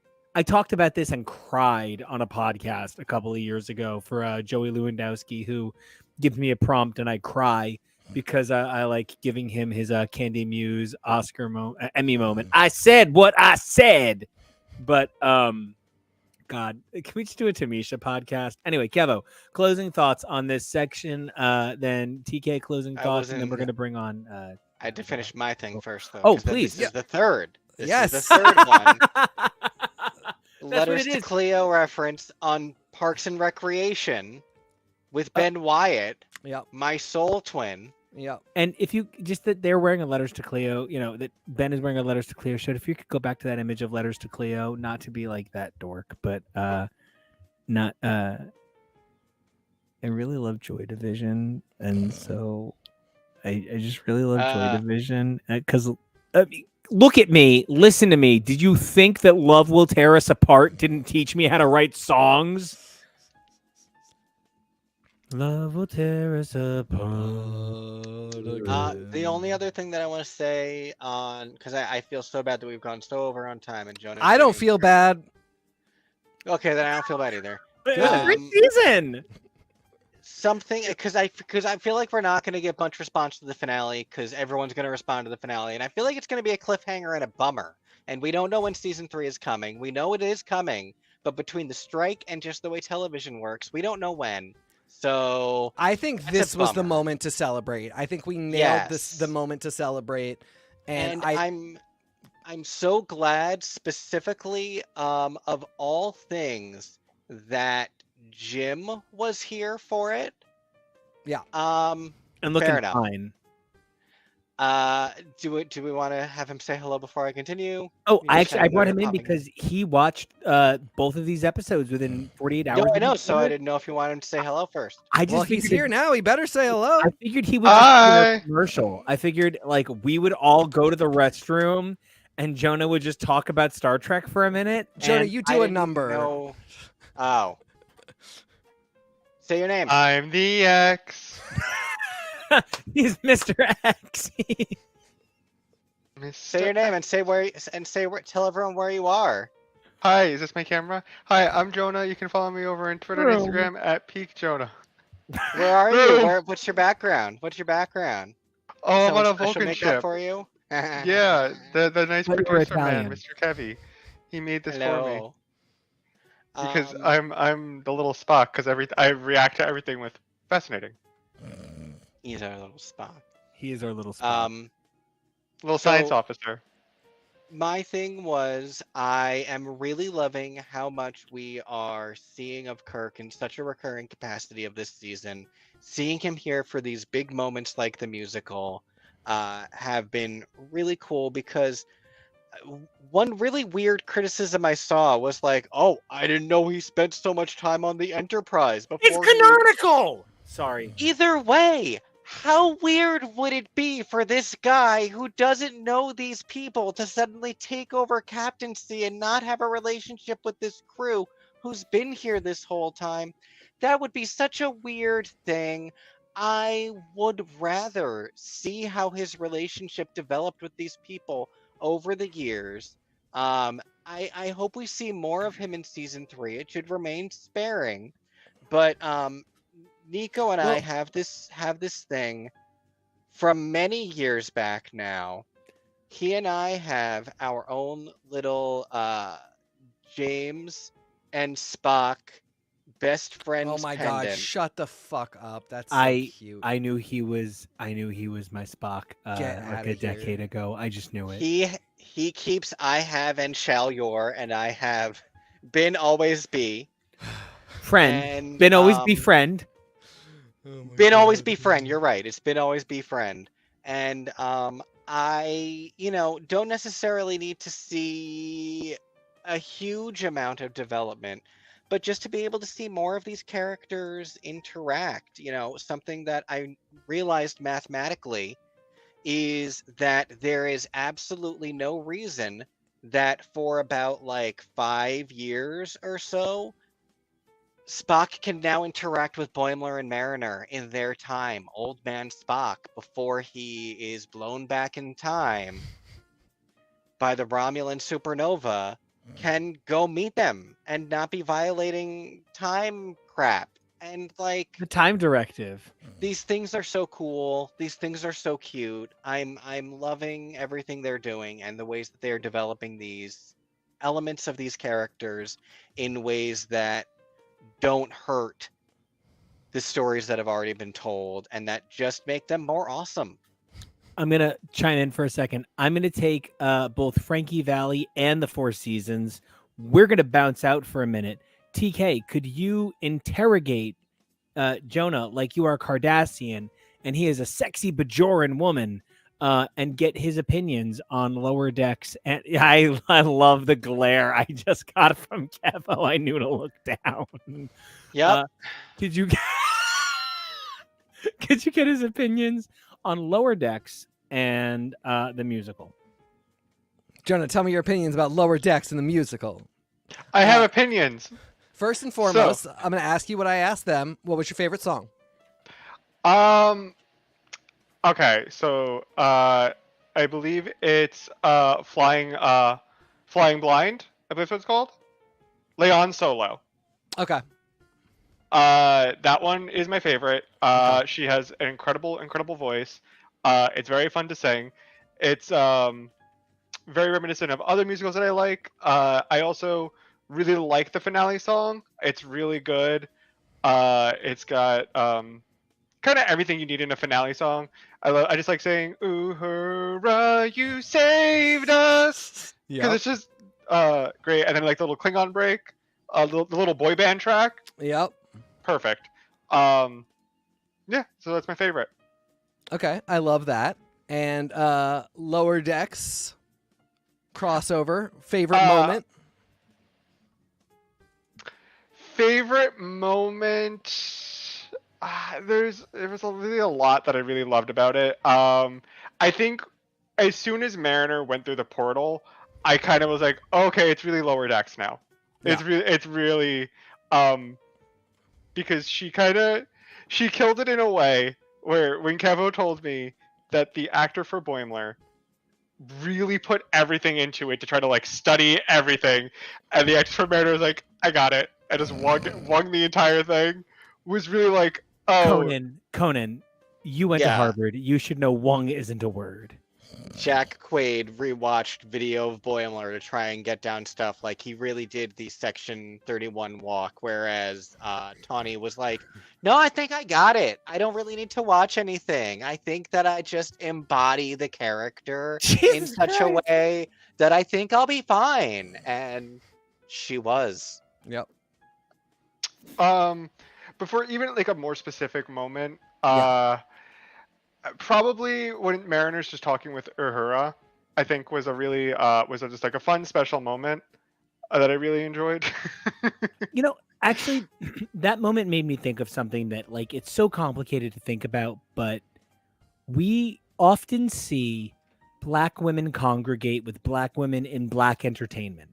We often see Asian women congregate with Asian women in Asian entertainment. There's a lot of room for men to congregate with men outside of the scope of the contextualization of the racial connotation of the series.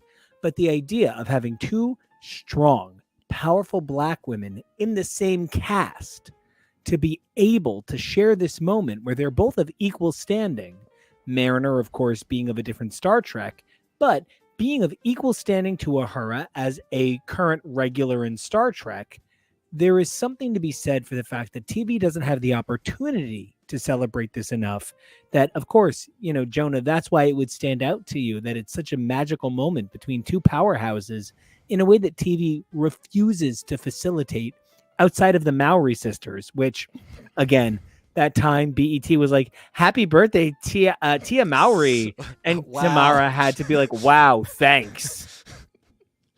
I think it's also really worth noting, like, you are 100% right. How many times have we seen this exact situation for white male characters? But it is the fact that I literally call this the Riker. Mariner is an ensign that looks up to an Ahura whose future she knows, who she meets as also at the start of her career. Meanwhile, as I mentioned, Tawny Newsome is old enough to be Celia Gooding's mother. So there's just so many layers in which these two women are coming together to just like have and make a really magical moment that sort of spans the entire history of Star Trek and really like gets into what is important for anybody about this series and what the series can do for people, which is to like always be able to show you a version of yourself that you deserve to see. I really hope a lot of queer people get to have that as this goes on, because that's still maybe a little bit missing. Also, I'm a man.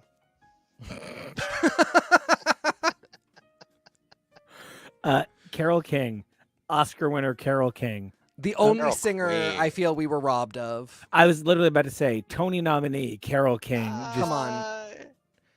Does she actually sing, or does she sing in that way that people tell me Harvey Firestein sings? And he does not. She sang twice. She sings like she's possessing a lawnmower. Oh, good. It's beautiful. She sang twice in the show. Once you can hear it, once she's really mixed down. She should have had a solo number. In her Latka voice. And it should have gone on for 9 Simca. minutes. Like It should have been in her Simca voice. Sorry. Yes, And she for should 9 have said, minutes. "Frickin' Giuliani, my house is a boat." Her house is a boat. Oh my God, she's on a ship. Oh my God, Beckett Mariner's name being Beckett Mariner. Of course she's going to be captain. That's actually Solar Opposites creator Mike McMahon's real sister's name. Beckett Mariner? Mariner is his sister's real name, and that is who the character is named for. I know, I'm right there with you, but it's Taylor Swift Ham. I genuinely feel like impotent because Well, my Taylor name. Swift Justice. Well, you know. I'm upset by it. Speaking of all of this, nothing makes more sense than to go from outer space to down under at this moment. Down under. Down under. I want to say we watched seasons 1 and 2 of Drag Race Down Under in 4 days because I enjoyed season 3's premiere so much. And now I walked away with a new top 5 drag queen of all time.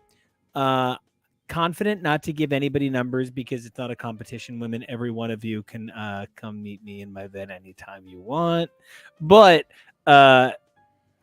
holy shit, Spanky Jackson, winner of season 2, could hold his own and her own against any international season.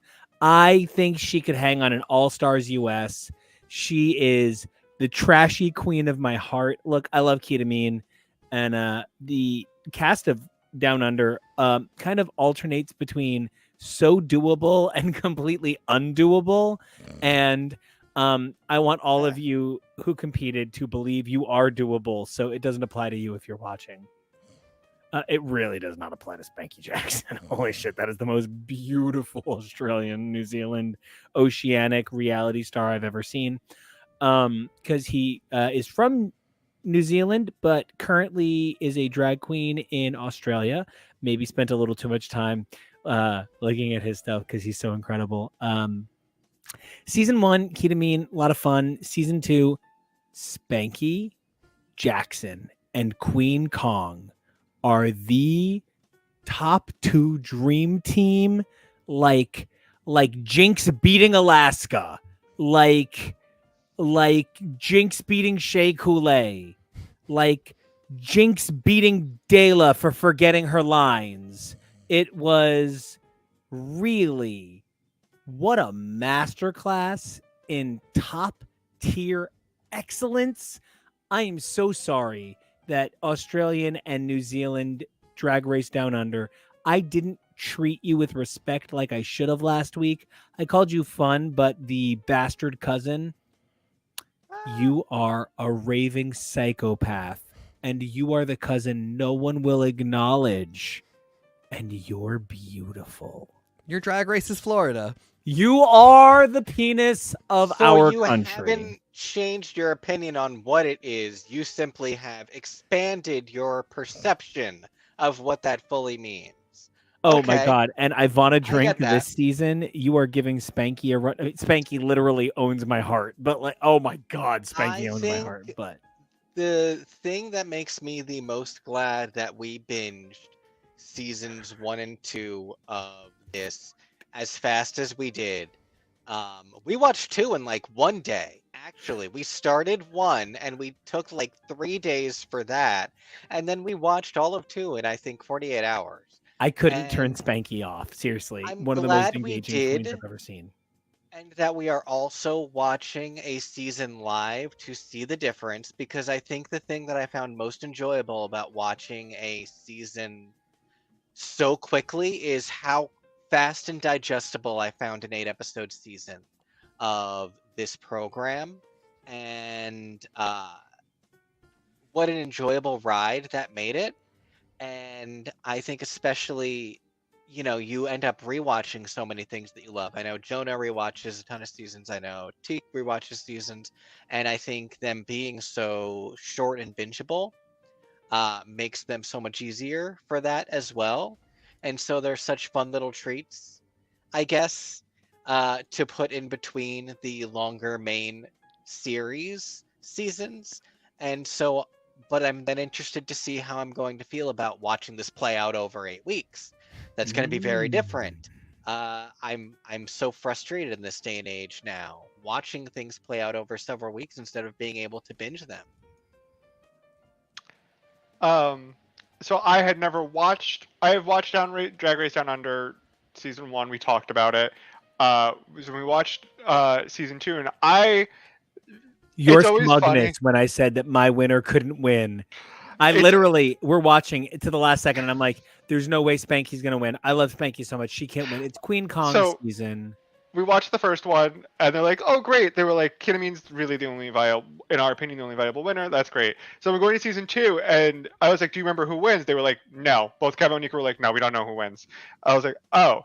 I was very well aware of Spanky's dominant run throughout the entire season, and it was kind of fascinating. Of like, you have this person who.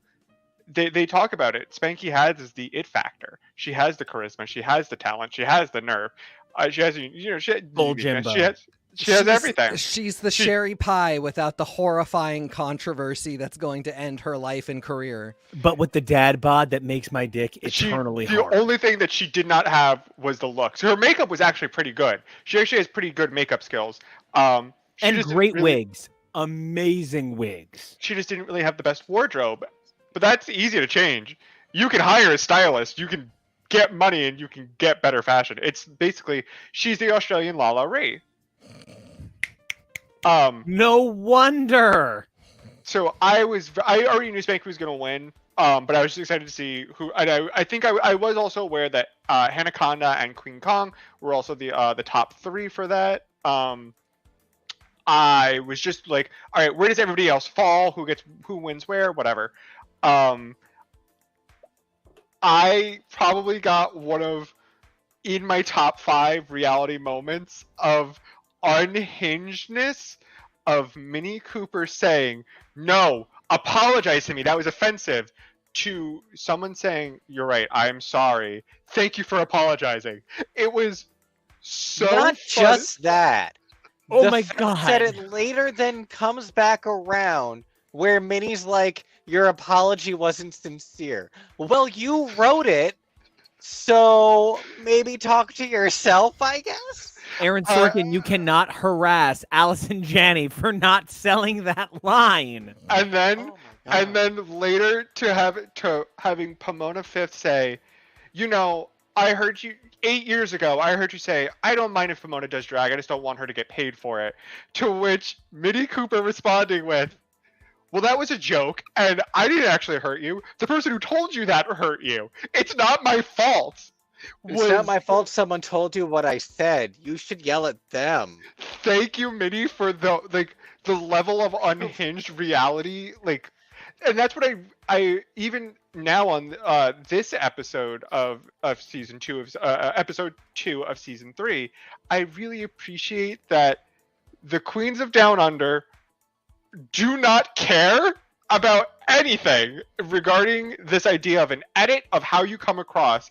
They just say what they want and they're mean to one another, Which is and why it I is know I can love Spanky. entertaining. Exactly. It's Their like they edit- don't think the edit exists. Well, I was going to say the editing is also different for them. Their editor is different, and that's like, that is part of it. I think it's kind of the back and forth between the two, and it all also is informed by the fact that everybody has seen American Drag Race and kind of knows what we're doing here. So like immediately here in season 3, you can see that we are getting Roxy Andrews from Ashley Madison and Jinx Monsoon from Ivory Glaze, who might be going home next week, but Well, I mean, unless she falls over again. true. That was okay. Pause. We can talk about season 1 and season 2 all we want. Yeah. But first faint right Yeah. before lip sync. Yeah. First time Rue literally says, "For the safety of my girls, I'm going to call this episode." She doesn't even say, "We are going to change the paradigm." She literally goes, "We're going to call the episode here." That's the kind of thing I say on this show. When I faint in the middle of an episode. Yeah. You do this all the time. Mhm. You do that a lot. Why do you do that a lot? Why do you do that a lot? What I really found very fascinating is RuPaul dropping the shtick of TV host Yep. and producer, person of, no, I'm concerned about your safety. Ivory Glaze was trying to make the situation seem a little bit lighter, was trying to be like, making some jokes, and Rue was actually not having none of it in a way that I appreciated. I'm sure she was like, no, this is serious. No, we're stopping You literally production. look unstable. Yeah. Like, when Ivy was giving the cute answers, I was like, no, RuPaul's actually asking if you're okay. Rue's That- not that- here That's not to mess around. RuPaul has a different voice. This is RuPaul's actual voice too. This was out of drag lingo voice. This was, Yeah. and then, oh my God, she judges next week out of drag. Is this the Yeah. second ever lip sync judged out of drag, and have both of them been on Down Under? Yes. Oh. What Yeah. a unique, unbelievable determination. Then that actually makes RuPaul's Down Under season 2 the only season that doesn't have Ru judge out of drag, while no other series has her do it. This, oh my God, I feel like The I've only other discovered thing that like a comes close secret is- mini series. The only other thing that comes close to season 9, the start of the season where Matthew Anderson leaves and she's out of drag too much. So, but back to my original Where'd that point, truck go? we have been getting over these last 2 episodes this Ashley Madison is kind of a villain and Ivory Glaze is this kind of like underdog who maybe we like a little bit, and it's a storyline, but the editing is not working super hard around that storyline. And so you get things like the editing just doesn't give you the idea that Floor and Hollywood Star were making fun of Ivory in any way that it was reasonable for her to be like, you guys made me feel bad. And it just like the way it comes together is very interesting. A big part of it is that the girls will just say whatever they want and they can be pretty nasty to each other, but in a way that you can see that they are not like playing games. They just like, this is just how they talk. Down to Hollywood Star being like, I'm going to give her chance to express her feelings and her pain. Yeah. Because I'm not playing games. She clearly needs to get this out. What evolved people? Yeah. What But example? she does sit there and have that conversation with Floor where they're like, let's say at the same time who we think is going home. All I'm saying is that Hollywood Star could literally walk off of this show and walk into an actual Hollywood production tomorrow, and no one would bat an eye. No one would bat an eye. She she's is incredible presence. international levels. Like she could be on the U.S. and no one would think twice about it, and maybe that accent would support it. I do want to slightly talk about something you said, TK, about the Oh, I see. the You're going for storyline. TK's points. Well, no, the Go. the storyline of Ivory Ignore versus him. Ashley was fascinating because I felt like this episode, after the critique of, oh, you're both using the same fabric, who's gonna have the better outfit, and Ashley just saying, well, I know how to sew, so. And then Ivory being like, Which was not shady. It's a no, literal fact. it's just an actual fact that Ashley Madison knows how to use a sewing machine It's an properly. imperative statement. And then Ivory going, well, you know what you don't have that I do? Taste. Because you have this much taste. Oh my God, was- no. She said, because, you have like this much. She had to buy herself time to get the dig out. It She had to just think of it. felt weird because Ashley was literally just sitting there using the sewing machine, and what feels like Ivory out of nowhere Out of just nowhere. attacks Ashley. And it's Yeah. entertaining, but it was also like, It's girl, Roxy Andrews coming for Jinx shit.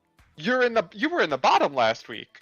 You are the last person in this room to have any leg to stand on for anything regarding trying to attack people for whatever. It just felt bizarre. It almost felt bizarre in a way of like, this is Whiplash where it's like, oh, you had this underdog story last episode, and now you have this like, I'm conceited, I'm the number one bitch, I'm the top dog. Nobody sees you. And But you have then to question- immediately we reverse it again. Again, where she's the underdog who has this moment. Who Rue has to mother a little bit. And like, I don't know where we're going with it because, everything you're saying is true and right. And I don't think that Ashley is being particularly villainous, but She's just kind of there. she's just kind of there. But I think she even would like it if she had the villain edit because it's a good position to be in. And I think she's trying to give it a little bit. She's serving hot cunt, which Yeah. is like That's how you literally- get the villain edit. She's serving just hot girl and hot mean girl kind of, but like, Kevo, something I feel like you sometimes get criticized for is you're sort of like, no, give the hot twink a chance. And like when we say give the hot twink a chance, sometimes it's Violet Chachki, the literal hottest woman to ever be on a reality show ever in the history of television. And sometimes it's Aquaria, the second hottest woman to be on a reality show in the history of television. So, like, sometimes give the hot twink a chance. I would put Ashley Madison on that list, maybe like number 3, because you don't come for Violet. No, Violet Chachki is literally like unimpeachable in my Number book. 1, I want a t-shirt that says, give the twink a chance. Give a twink a chance. I think Kevo's right when Kevo's like, no, because, Kevo, I'm not selling you out. Before you were like, sexy daddy next door. You were cute boy next door. You were like, sexy, light-skinned, fair twink boy. And like, when you say give Ashley Madison a chance, I don't hear you being like, no, give the white boy a chance. I hear you saying unexpected, beautiful things come out of packages that you've already written off. Because we do have a surplus of Ashley Madisons on television. Something I do like is that you give the guy that people don't want to give a chance, and sometimes it doesn't work, but it's a generally good perspective to take. You just keep saying I said give Ashley Madison a chance, and I'm just like, I don't remember ever saying. No, actually, he was never like give Ashley Madison a chance. He was like, Oh, no, it was give you. Ashley chance. Yeah, I was like give Ashley Madison a chance. I mean, Kevo was usually like No. go for the white blonde twink boy for a hot second. Let him prove himself problematic before you write him off. You were all really mean about Beverly Hills yesterday, and it made me sad. But like, I didn't say anything about Ashley Madison. Go What I ahead. will say, I did not see Beverly Hills as top 3 material, but that does not mean Beverly Hills is untalented. That or doesn't make you a not- bad person. Yeah. Yeah, It no. just I means would you're offer not a her winner. $5,000 to go home with me right now. You have 5K? I can't It doesn't believe even you mean you're not a treated me- competitor. We need people to round out the numbers who aren't meant to be winners. They're just I have- meant to be good TV. Hold on. I have plenty of 5K to buy plenty of prostitutes. Yeah. Would I spend 5K on a prostitute if it's not Lisa Edelstein and I am not Sam Seaborn trying to stop her from going home with a senator. Would I spend $5,000 on a prostitute? Probably not, but that's sort of the same thing. I think, we all... he never actually spends it. He just offers it, and then she tells him how rude that is. Oh my God, she never forgives him, and it changes the series forever. I think that is the only reason. I still had the microphone. Like, you don't have 1,000 opinions on Sam Seaborn.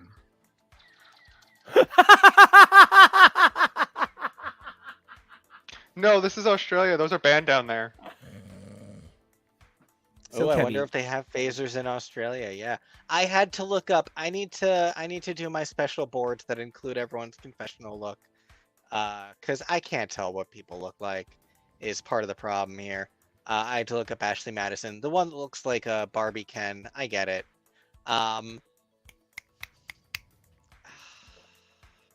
It's still so early in the season that it's hard for me to have a true, proper perception of. That's anyone, also really.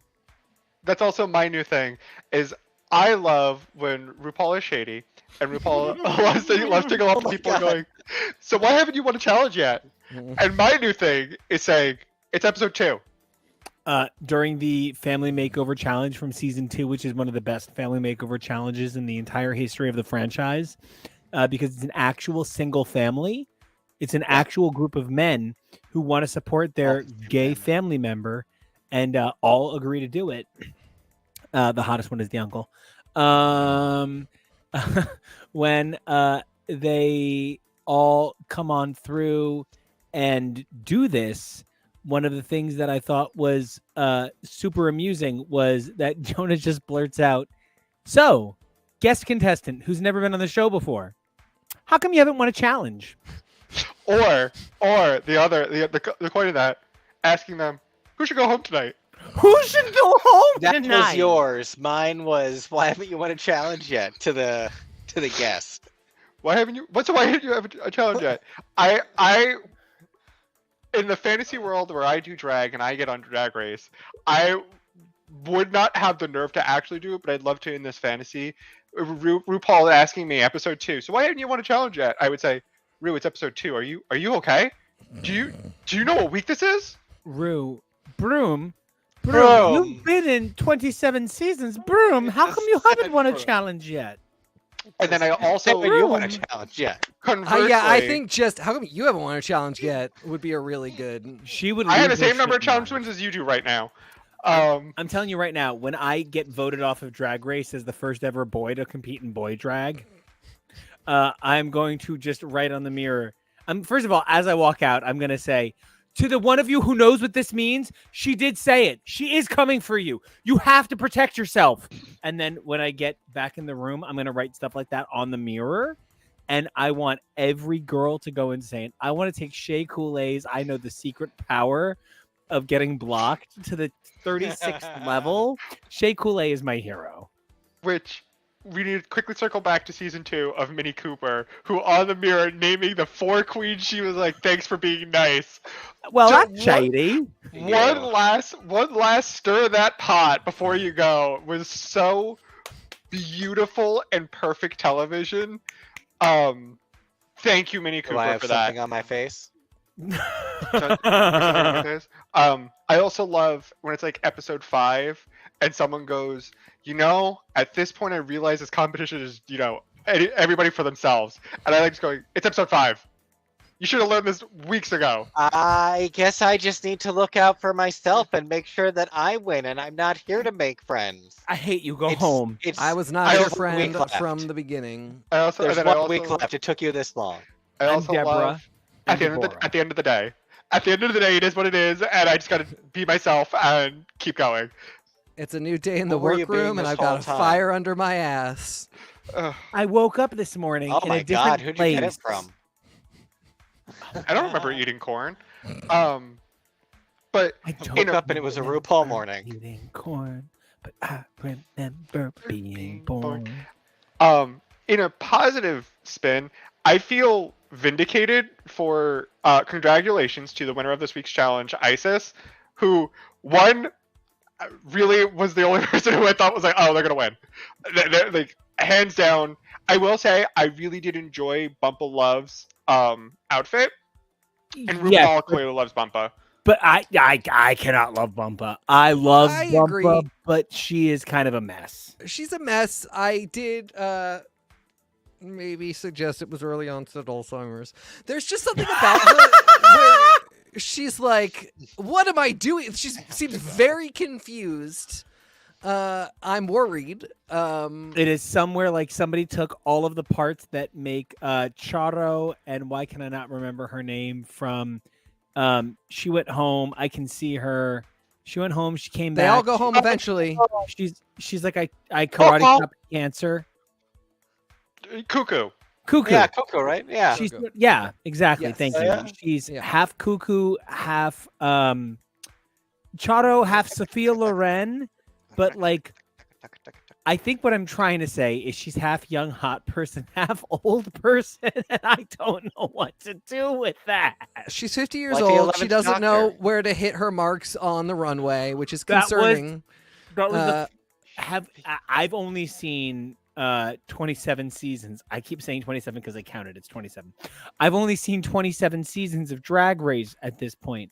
Guys, has anyone ever been called out on not being able to see the marked tape on the stage before?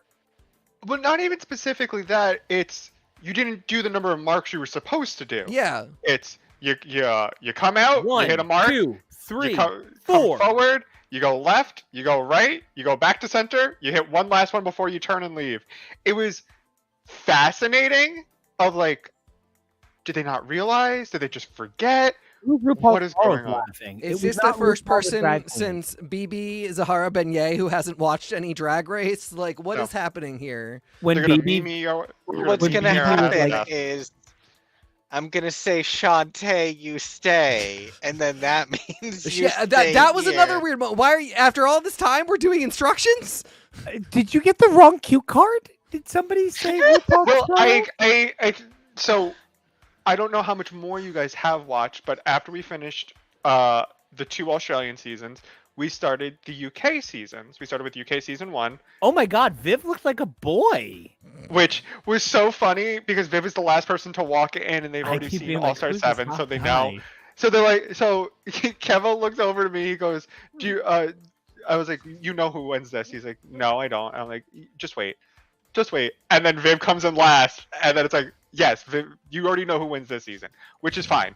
It's a great run. Viv has a great run. You remember who wins this? You know who wins I this. remember now. I think I know who wins this one. I think that he's in fact annoying. Oh, just you wait till Snatch Game. With UK season 1 being the first international season since Thailand, that and especially RuPaul's hosting this, at the beginning of the lip sync, before they lip sync, RuPaul goes, "In a moment, I'm going to tell one of you to Shantae, which means you stay, and one of you to sashay, which means you leave." And I had to be like, because they're expecting a whole new, brand new audience, they have to explain what these terms mean because a random straight person watching this isn't going to know what that means. Granted, I don't even think RuPaul's using those words in the proper way. Wait, But it's how fine. many straight people do you think live in Thailand? At least 2. I'm pretty sure Thailand is made up of predominantly former gay Top Chef competitors and hot Oh my rent God. boys. As well as Causing an captains of international oaths. incident over here. Yo, There's a pretty oh my significant God. Buddhist monk population there too. Just The throwing hot it out there. guy, Captain Hot Fuck from Below Deck. There's like 4. You have Jason, to be way more is specific. it Captain Jason who was on Project Runway? Who Oh Whichever my one was on God, Project we have to Runway. get there. We have to get there. Um, no, Okay, yeah, no yeah, going yeah, out of yeah. secret. Hey, Australia. the last thing I wanted to say is Isis winning felt vindicated because I remember last week I was like, this is my pick to win. I really think she She has it. You were super into her. And she won this episode. Congratulations. Also, helping literally everybody. Literally, not only helping everybody, but still winning Oh and my dominating God, the challenge was Yeah. fascinating. And made a um, great outfit for herself. And I hope, truly was a great bridal. Like, having the pressure of I've designed wedding dresses before. This is literally what I did for a living. To not only creating a beautiful dress to helping everybody when Michelle, I hope Derek Barry, watching with her two partners like I did, felt vindicated when Michelle was like, "There's a hem there, there's a hem there, there's a hem there. Everywhere you look, there's a hem." All I'm saying is that Austin Scarlett lost for the exact reason you're saying, and didn't come back for the All Stars. Guys, can you even imagine what an All Stars of Karasan versus Austin Scarlett would be? Everybody else should just go home week 1. Well, I mean, they passed over Austin in season 1 for rest in peace, Wendy Pepper. To then Wendy Pepper's ghost. The ghost of Ghost Pepper. And then to creating All Stars 1 for Mondo to crown Mondo. And then I'm telling you guys, I sat behind him at a Tori Amos concert, and he was not cool with me obsessively fanning him, following him on Twitter while sitting right behind him. Nor was he super psyched to see you a year later at the next show. He was not psyched to see me a year later. I don't know, guys. It really knocked him out of my top 5. But I will say that he is the contestant that Tim Gunn most regrets not winning. Yeah, and actually, I get it. Slight challenge. The person that he regrets the most not winning is season 14 runner-up Kelly from the Deli, who is far and away the most beloved contestant in the history of Drag Race, that the judges wishes would die. Project Runway. Oh, I meant Project Runway. Yeah. But the judges still wishes she would die. So I could dress some drag queens, though. I think that'd be okay. They gave her every win they gave her, like they hated her, and like it was the hardest thing they've ever done. It always felt like they were prying the win from their hands for her. Anyway, so Drag Race is chaotic down under. I'm really enjoying it, but at this point, I'm kind of just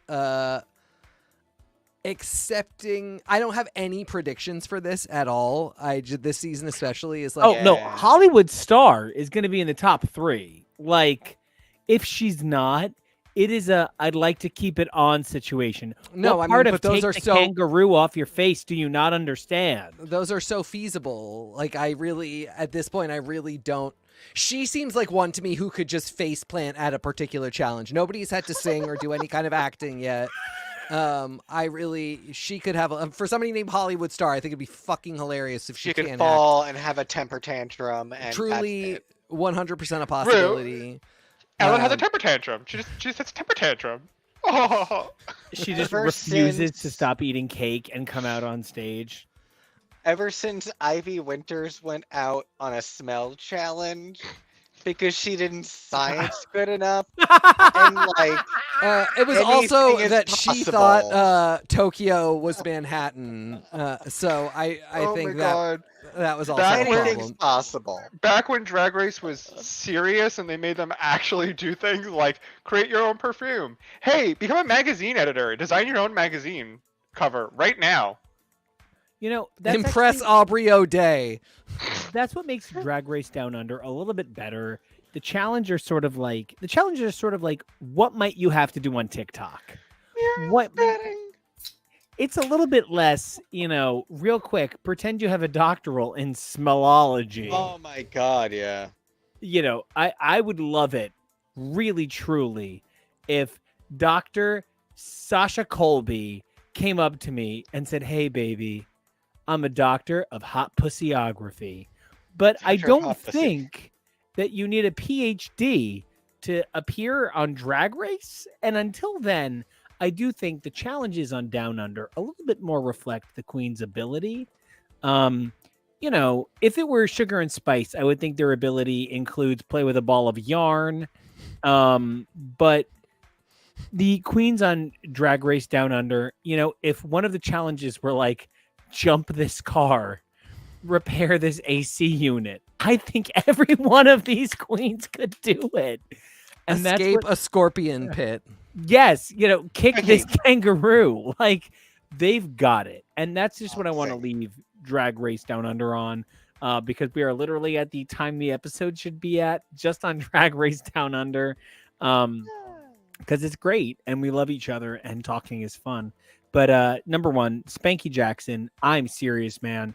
You could be on any international All Stars. You captivated me from second one. I literally shouted the second you walked onto screen.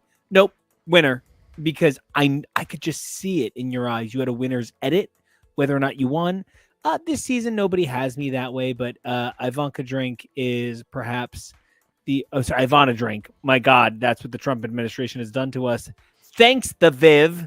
Ivana Drink is perhaps the most beautiful out of drag anyone has been on an international season since Spanky. So I guess it's been only a year, but that's still a lot of time in Drag Race. That's like 11 international seasons. Careful. Kevo, She's a married woman.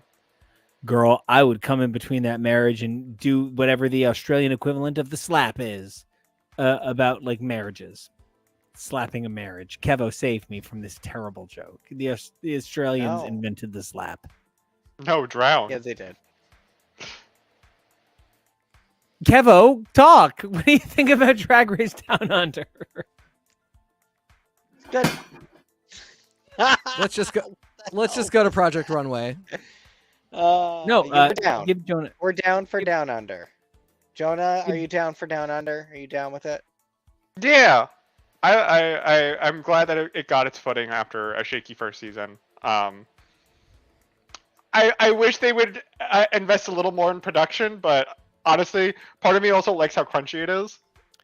They'll get there eventually. It's very reminiscent of very early Drag Race. That's what it'll take a minute, but like I like that we're still in that low budge phase. It's like early Doctor Who cameras. I just want to be like, did you buy these off of Russell T Davies because he's gay? Like, did you just know him?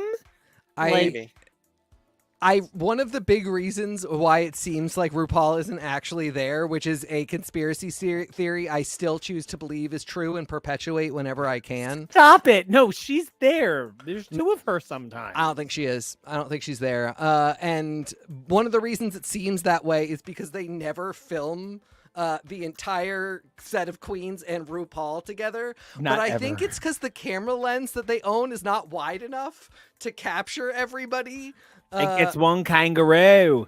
And that's just, I want to throw out there that that's basically where we're at, between the low ceilings in the workroom and just the general lack of space.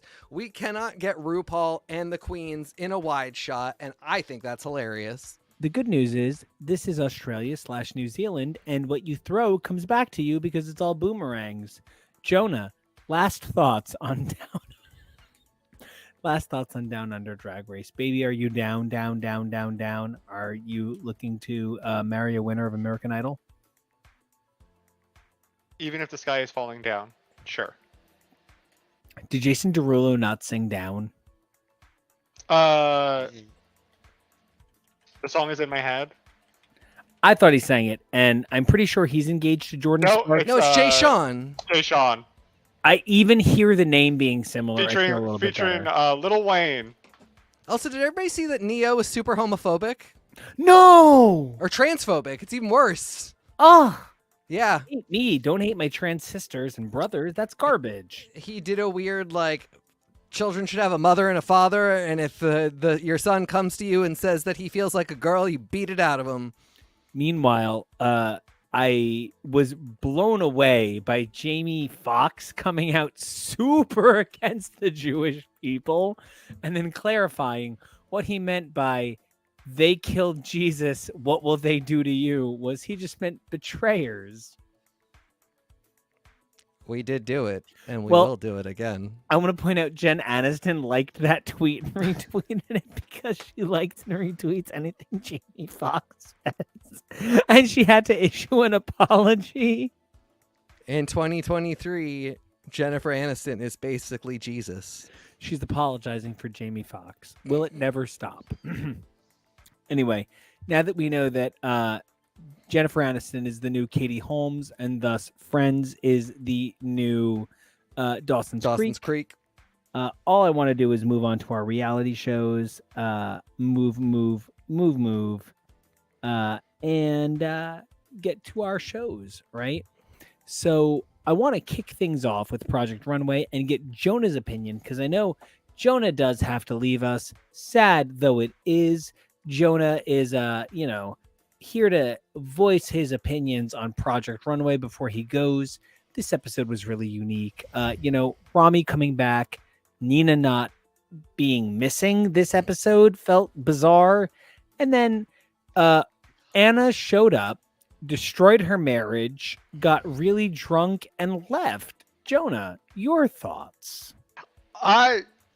You really kind of hit everything that happened this episode. Besides Bijmi snagging a win that was well deserved. Well, so happy, so proud of Bijmi. Really, like, top designer. Think he's so cool, and I was like happy that he actually, validated in that way. Bijmi must be the best date in the world. Like a night at Cheesecake Factory with Bijmi. Well, I mean, it's not Red Lobster with Tim Gunn, but we'll take what we can get. This episode was a challenge that I normally pretty much like, which is the real person challenge of they're given an actual client and you have to design something to their body. But what I often do not really like about this challenge is they often berate the designers for not pushing the client in a direction that totally aligns with what the designers do, because oftentimes the clients ask for specific things and the judge is like, this is what my client asked for and I gave it to them. Case in point, Anna, I hear what the judges are saying, but she was literally told, I want to keep it casual, I want something I can move and something I like, I want to bring in these Asian influences because I live in Asia now, I have for the past 7 years. It gets a little like, when they're like, we don't like this is not bad, you should have steered them in this direction, but then they'll also in the same breath kind of berate somebody for not giving them what the client wanted in the first place. It's a little... I can understand where they're coming from at times when they're like, there are maybe better ways you could have executed what the person was looking for, but I think you are right in that the judges frequently don't give enough credit for how much work the designers are putting into pleasing their client, who sometimes they're just an ordinary person, and sometimes it's a situation like this one where it is a sister property on the same network of another actual show that, like, you kind of have to treat these people a certain way because they're not just a bunch of teachers who, like, this is another contracted television program with agents and managers and image consultants and producers. Yep. What I Excellent, found Kevo. So fascinating, we talked about when we watched it, is the way that they spoke to the clients and about the outfits in front of them was so harsh in a way of, you don't do this. They've never done that on Project Runway. They haven't done that since the clients were teenage girls, really seriously, and Michael Kors didn't know how to speak to humans. They oftentimes will compliment in ways that they are befitting of the outfit, whether it's good or bad. They try to make the client and the people that are on stage feel happy and welcome and good. That's what you should do when you're wearing fashion, especially something custom. And then they'll talk to the designers privately and talk about what they did and did not like. But they were just very vocal about their disdain for certain elements or whatever they didn't like in front of the clients while they're wearing it. And I felt really bad for them. It was just like, you can be harsh. It's not what I'm critiquing you on. It's, why are you doing this in front of literally your guests? And how are we still doing this after 20 years? This isn't the first time you've had guests on, like, in this capacity. Some of the candor from the judges this season has been really outlandish, and way more than the competitors, which is really fascinating because you would expect them to be the drama babies. But the one time that we've really felt that the competitors got dramatic, we also felt they were kind of lubricated, and they sort of swept all that drama under the rug and they squashed it next episode. Yeah, pretty much. And what they were angry about at that moment, in the first place, was judge behavior anyway. Shout out to Anna. I appreciate you, girl. You're very fun. I think you're very talented. I feel bad similar to Hester, in the same way, I don't know if your design aesthetic translates to the challenges of Project Runway in a way that should be appreciated for what it is. I often think that Anna was underappreciated on her original season, especially when the producer tried to kill her. And to this season, where she drank way too much tequila, and we almost saw on camera something bad happen. And Kevin O'Nico could attest. I'm literally sitting there like this, like, oh my god, no one's stopping her, no one's stopping her. They're just letting this happen. They're letting this happen. This is, and It's reality TV, brah. I know, it was just, I was so uncomfortable because I was literally, she spent the first episode crying over her child, so then did anything actually happen? No. Do the optics look the best? No. So, just don't drink tequila on camera anymore. I think that's my suggestion. That is always a great suggestion. I have never once drank tequila on this show. Jeez, I almost said tank Dracula. Yeah. Honestly, talking's hard, especially when you've been doing it for 2.5 hours. But, Jonah, you've been with us for an hour and a half, and you have given us so many amazing perspectives, whether it's on the incredible that is Star Trek Strange New Worlds, its unbelievable crossover with Lower Decks, or its breathtaking musical Subspace Rhapsody. You have provided us an incredible look at your perspective on sci-fi, and you've walked us over to Drag Race Down Under, and of course Project Runway. Before you go, do you have anything you want to share with us about the amazing world of shows that you've shared with us so far? Yes. I thought this episode, this because I'm not going to be on for the segment of it. This past episode of Gordon Ramsay's Food Star whatever was wild, entertaining, fulfilling, but also Gordon's making his own RuPaul show. I've gone to gun RuPaul, ranges that had less people shot than this. Wild, but again, honestly, binging 2 seasons of Drag Race with you guys was pretty incredible, pretty amazing, pretty fun that I get to share this with you. It's just also a season that I've never seen before. Even if I already know who wins, I'm not somebody who's fully when I rewatching, when I go back to rewatch the other international seasons I haven't gotten to yet, I'm not too fussed of. I already know who wins. I actually like seeing how people won. Sometimes if I get a new book, I'll read the ending to see how eventually we get there. I don't personally mind being spoiled in that sense. But if I'm watching a season live, I don't want to be spoiled. I want to see everything by myself. So, thank you for letting me get to share my thoughts again. Thank you for sharing the show with me. Thank you. Well, we think you're amazing. We think you're incredible. And we love it when you're top over, not just down under. I don't know what that means. I just wanted to. Oh, no! I'm a disaster. But where can everybody find you? You can find me, not being keen, on Twitter and Instagram at Peak Jonah. That's Peak. Jonah, it's been amazing having you for Star Trek, Drag Race, and Project Runway, and we will see you next week. Collect, guys. Bye-bye. Hey.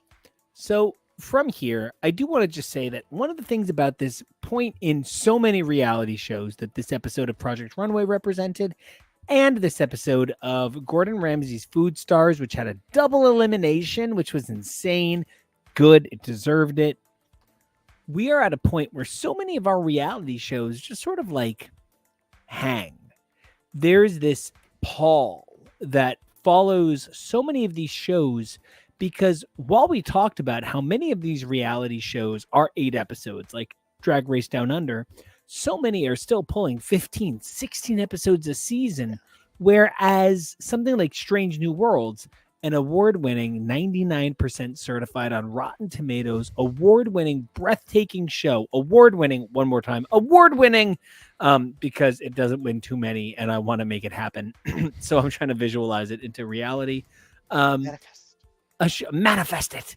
A show like that, which has a powerful, a really powerful scope of 10 episodes, where those 10 episodes service so many needs. I do watch a show like Food Stars, which is going to clock in at 12 or 13.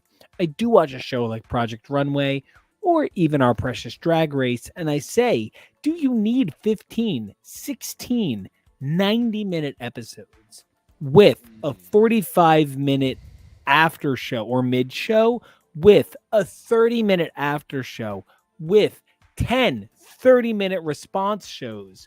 Is that necessary to tell the story when something like Strange New Worlds is killing it in 10 hours a year? I don't think so, and I do think 10 contestants is great.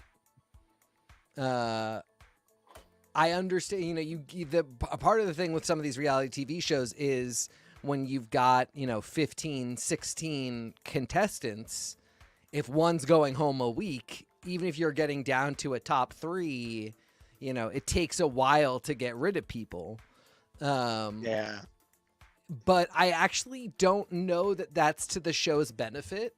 I get the real spectacle at episode 1 when you're like, look at all these people, and especially for an All-Stars, when you're like, look at all these people, These are your friends. You know how talented they are. You already rooted for them.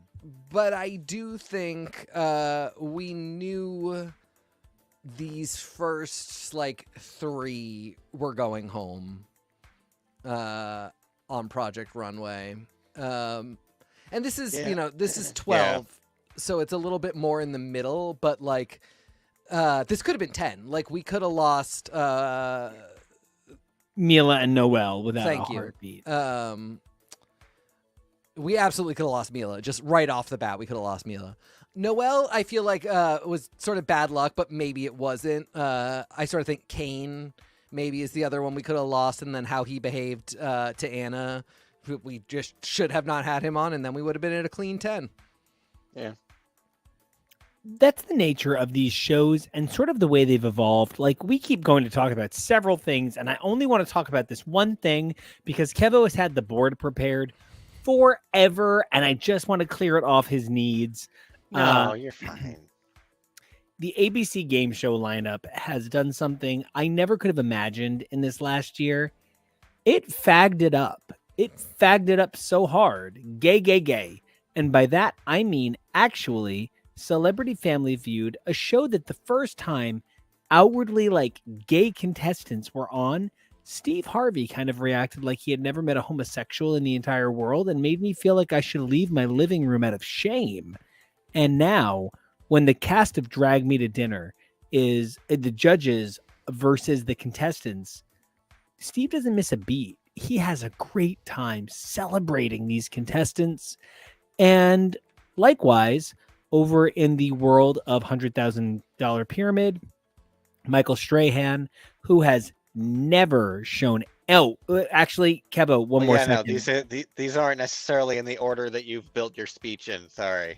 Oh, no. Yeah. When Justin Simeon, writer of Haunted Mansion, was on. Oh, and Lando. Thank you. Although he's been replaced from the TV series. Not anymore. But you go, Donald Glover. Right. He was on. He had his hot husband on, which really worked for me. Definitely, if you think I'm into Spanky Jackson, you would definitely understand why I'm into Justin Simeon's hot husband. And then over on $100,000 Pyramid, it was Carson Kressley and Ross Matthews, and they've had on RuPaul, and every third guest is gay. I think what I'm trying to say is it has taken RuPaul creating an enterprise to normalize to normalize the experience of, and there's Ross, of being queer on television. But Mario Cantone. Oh, Mario Cantone, who is on all of these shows way too against often. Rachel Bloom, which is pretty gay. Yeah, and this is where they called Rachel him Bloom is our honorary homosexual. They called Mario Cantone the star of and Just Like That, which I thought was offensive. But no, they've really beefed up his character on Sex and Just Like That to replace Samantha. So yeah, it's all about elevating queer people now.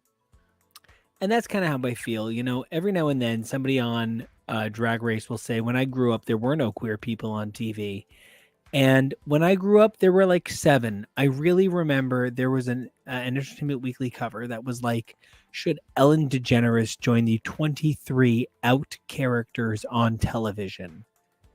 And it was that there were literally so few out characters on television across all of broadcast and all of cable. You could add them up. That's In nuts. history. Yeah. Yeah, man. Look, RuPaul's made a lot of terrible tax decisions, fracking decisions, is in support of train flags, and 1,000 other mistakes. But, like, I don't know. Could X's for Show exist with all of this incredible queer content and the beautiful face of Michael Strahan, which is literally illogically beautiful, if it weren't for RuPaul, Project Runway, and the era of gay TV that kind of made room for Josie and the Pussycats, that was born of Kirk and Spock being slashed? I don't know. I don't know that it could have. I'm really grateful to everything RuPaul has done and the thousands of RuPauls who tried, the hundreds of RuPauls who got close, and the dozens of RuPauls who made it.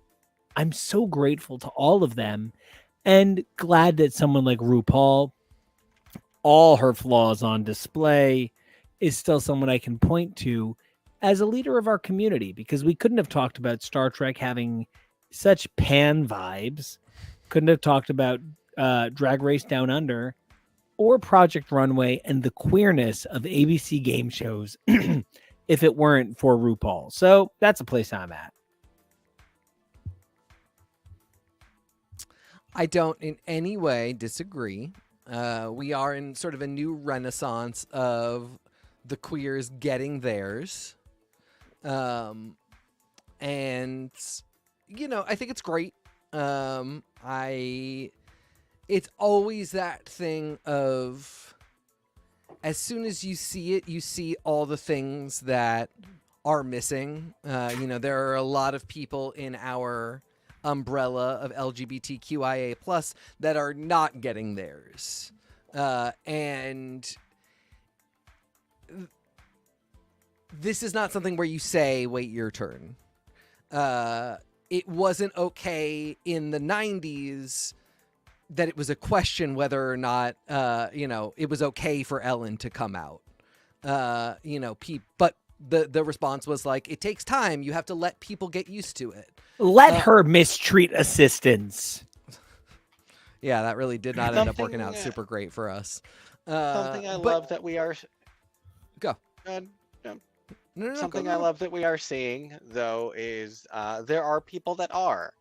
And my highlight that I've had on the board that I only want to bring up just to make sure that it gets any amount of credit to be...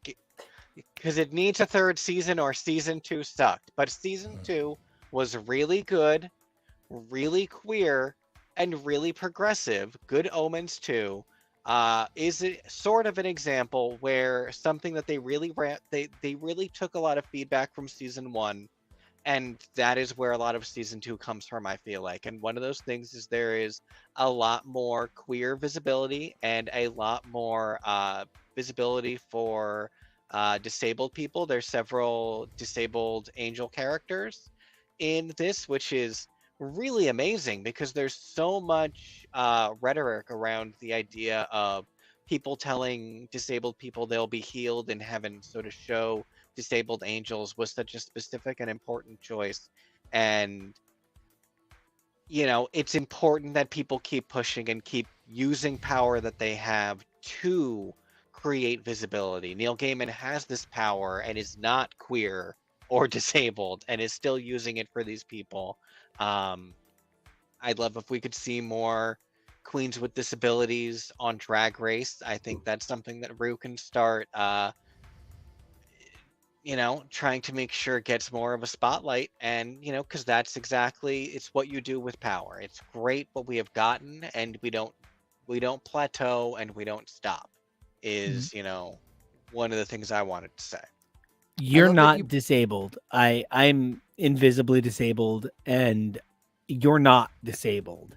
So to hear you to use your time with a microphone to say, there should be more disabled queens.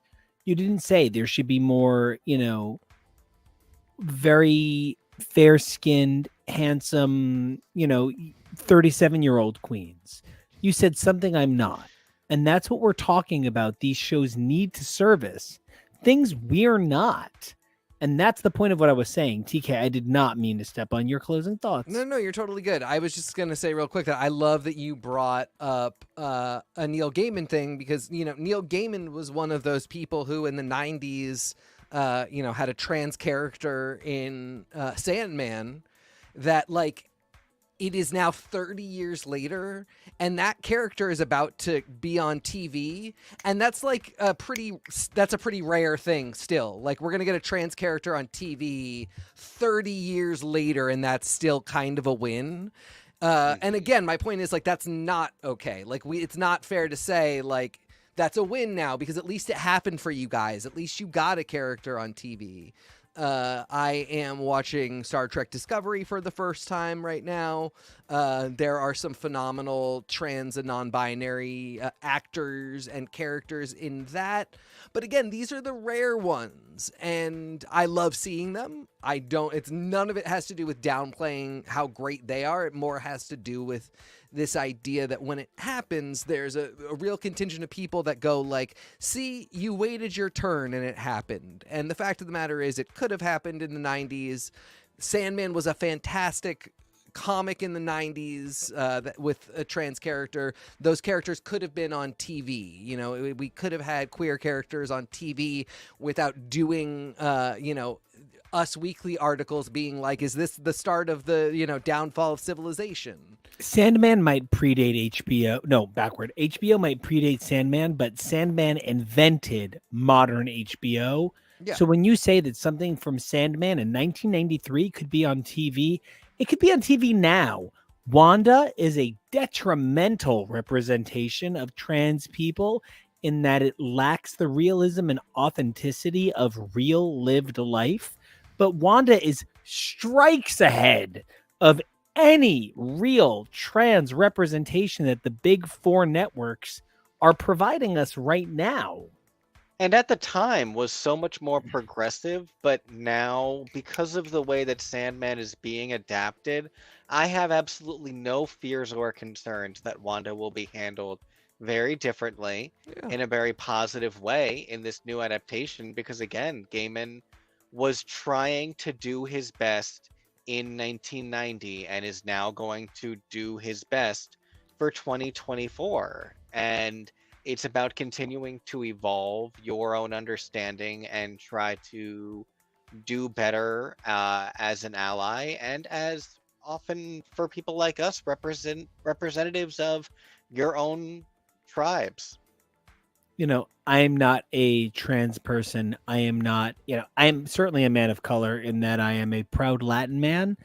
And there are people who think that being Greek makes me of color. I don't think so. I think it's just pretty generically European. But, I am very proud to stand with people of color, but I am definitely not of color the way somebody like Celia Cruz is a Latin person of color. It's just not the same. And so, yeah, Keva, what you're saying is exactly right. I am proud to stand here and reflect my allyship.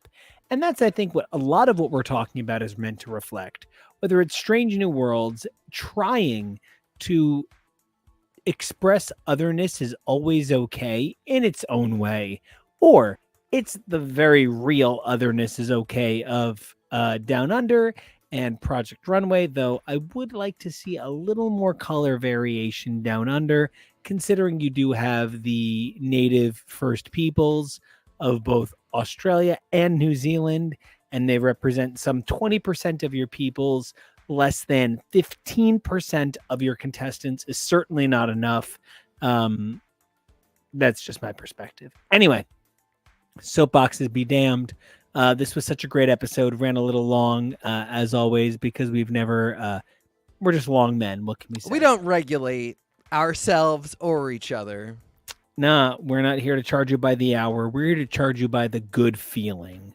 And Kevo, TK. The two of you gave me crazy good feelings all night. I have been digging you like Old Soul Records.